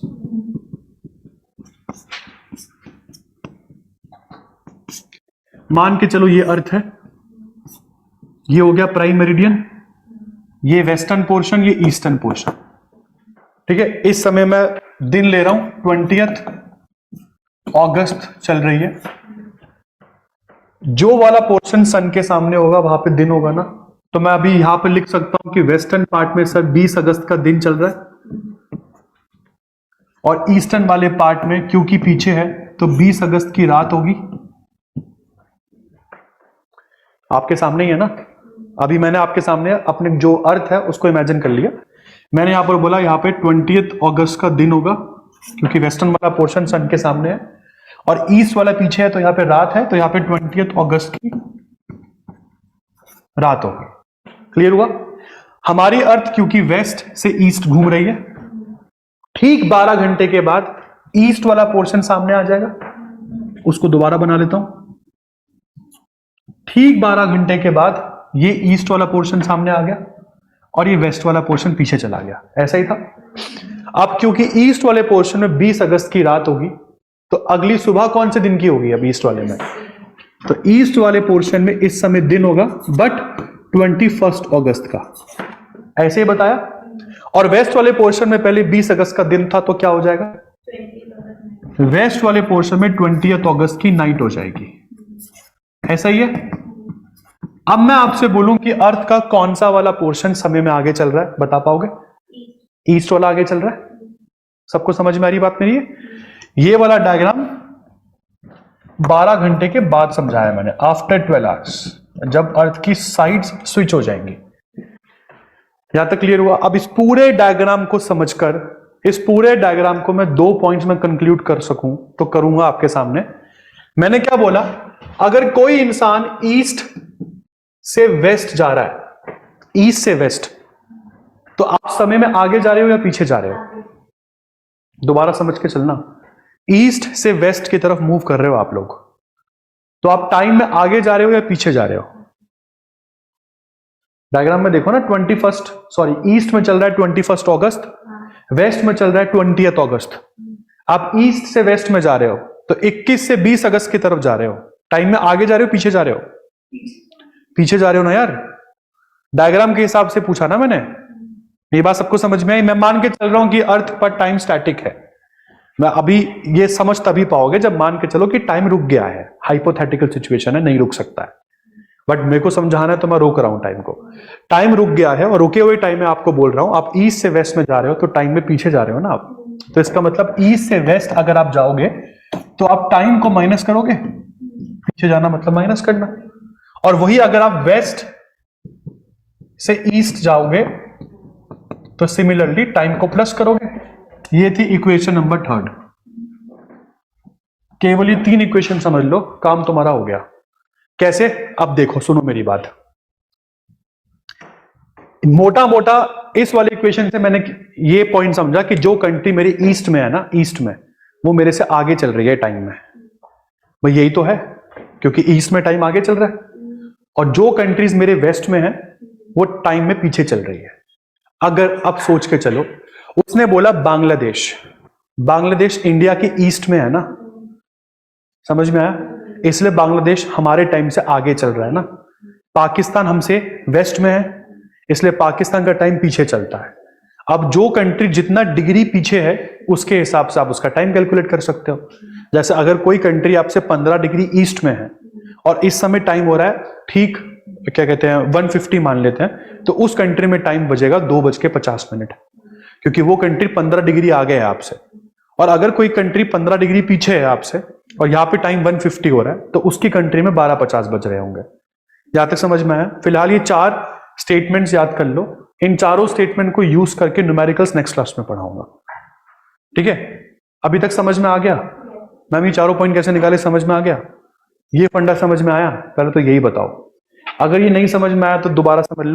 इंडिया से ही ले लेता हूं। अगर आपसे पूछा जाए इंडिया में सनराइज सबसे पहले कहां पर होता है? अरुणाचल प्रदेश। जहां पे सनराइज होगा वो पार्ट आगे चलेगा टाइम में, और गुजरात में सनराइज बाद में होता है। इसका मतलब अगर आप अरुणाचल प्रदेश की तरफ जा रहे हैं, मतलब टूवर्ड्स ईस्ट जा रहे हैं, तो आप टाइम में आगे जा रहे हैं, और अगर आप गुजरात की तरफ जा रहे हैं मतलब टूवर्ड्स वेस्ट जा रहे हैं, तो टाइम में पीछे जा रहे हैं। केवल मैंने वही लिखवाया है, ठीक है? 4 न्यूमेरिकल्स, 4 स्टेटमेंट्स को यूज करके मुश्किल से मुश्किल न्यूमेरिकल सॉल्व होता है। यहां पर न्यूमेरिकल कैसा आएगा वो आप लोगों से एक पॉइंट पर आपको इमेजिन करने के लिए बोलेगा। सोच के चलो कि आप यहां पॉइंट आपके इस पॉइंट से इतना डिग्री दूर है, आपको यह बताना है इस पॉइंट पर आने के बाद आपकी घड़ी में क्या टाइम चल रहा है। ये न्यूमेरिकल्स आते हैं टाइम इवेल्युएट करने के लिए। तो कैसे कैसे न्यूमेरिकल्स आ सकते हैं इसको अपन लोग सीखेंगे यहां पर। फिलहाल आज इतना ही।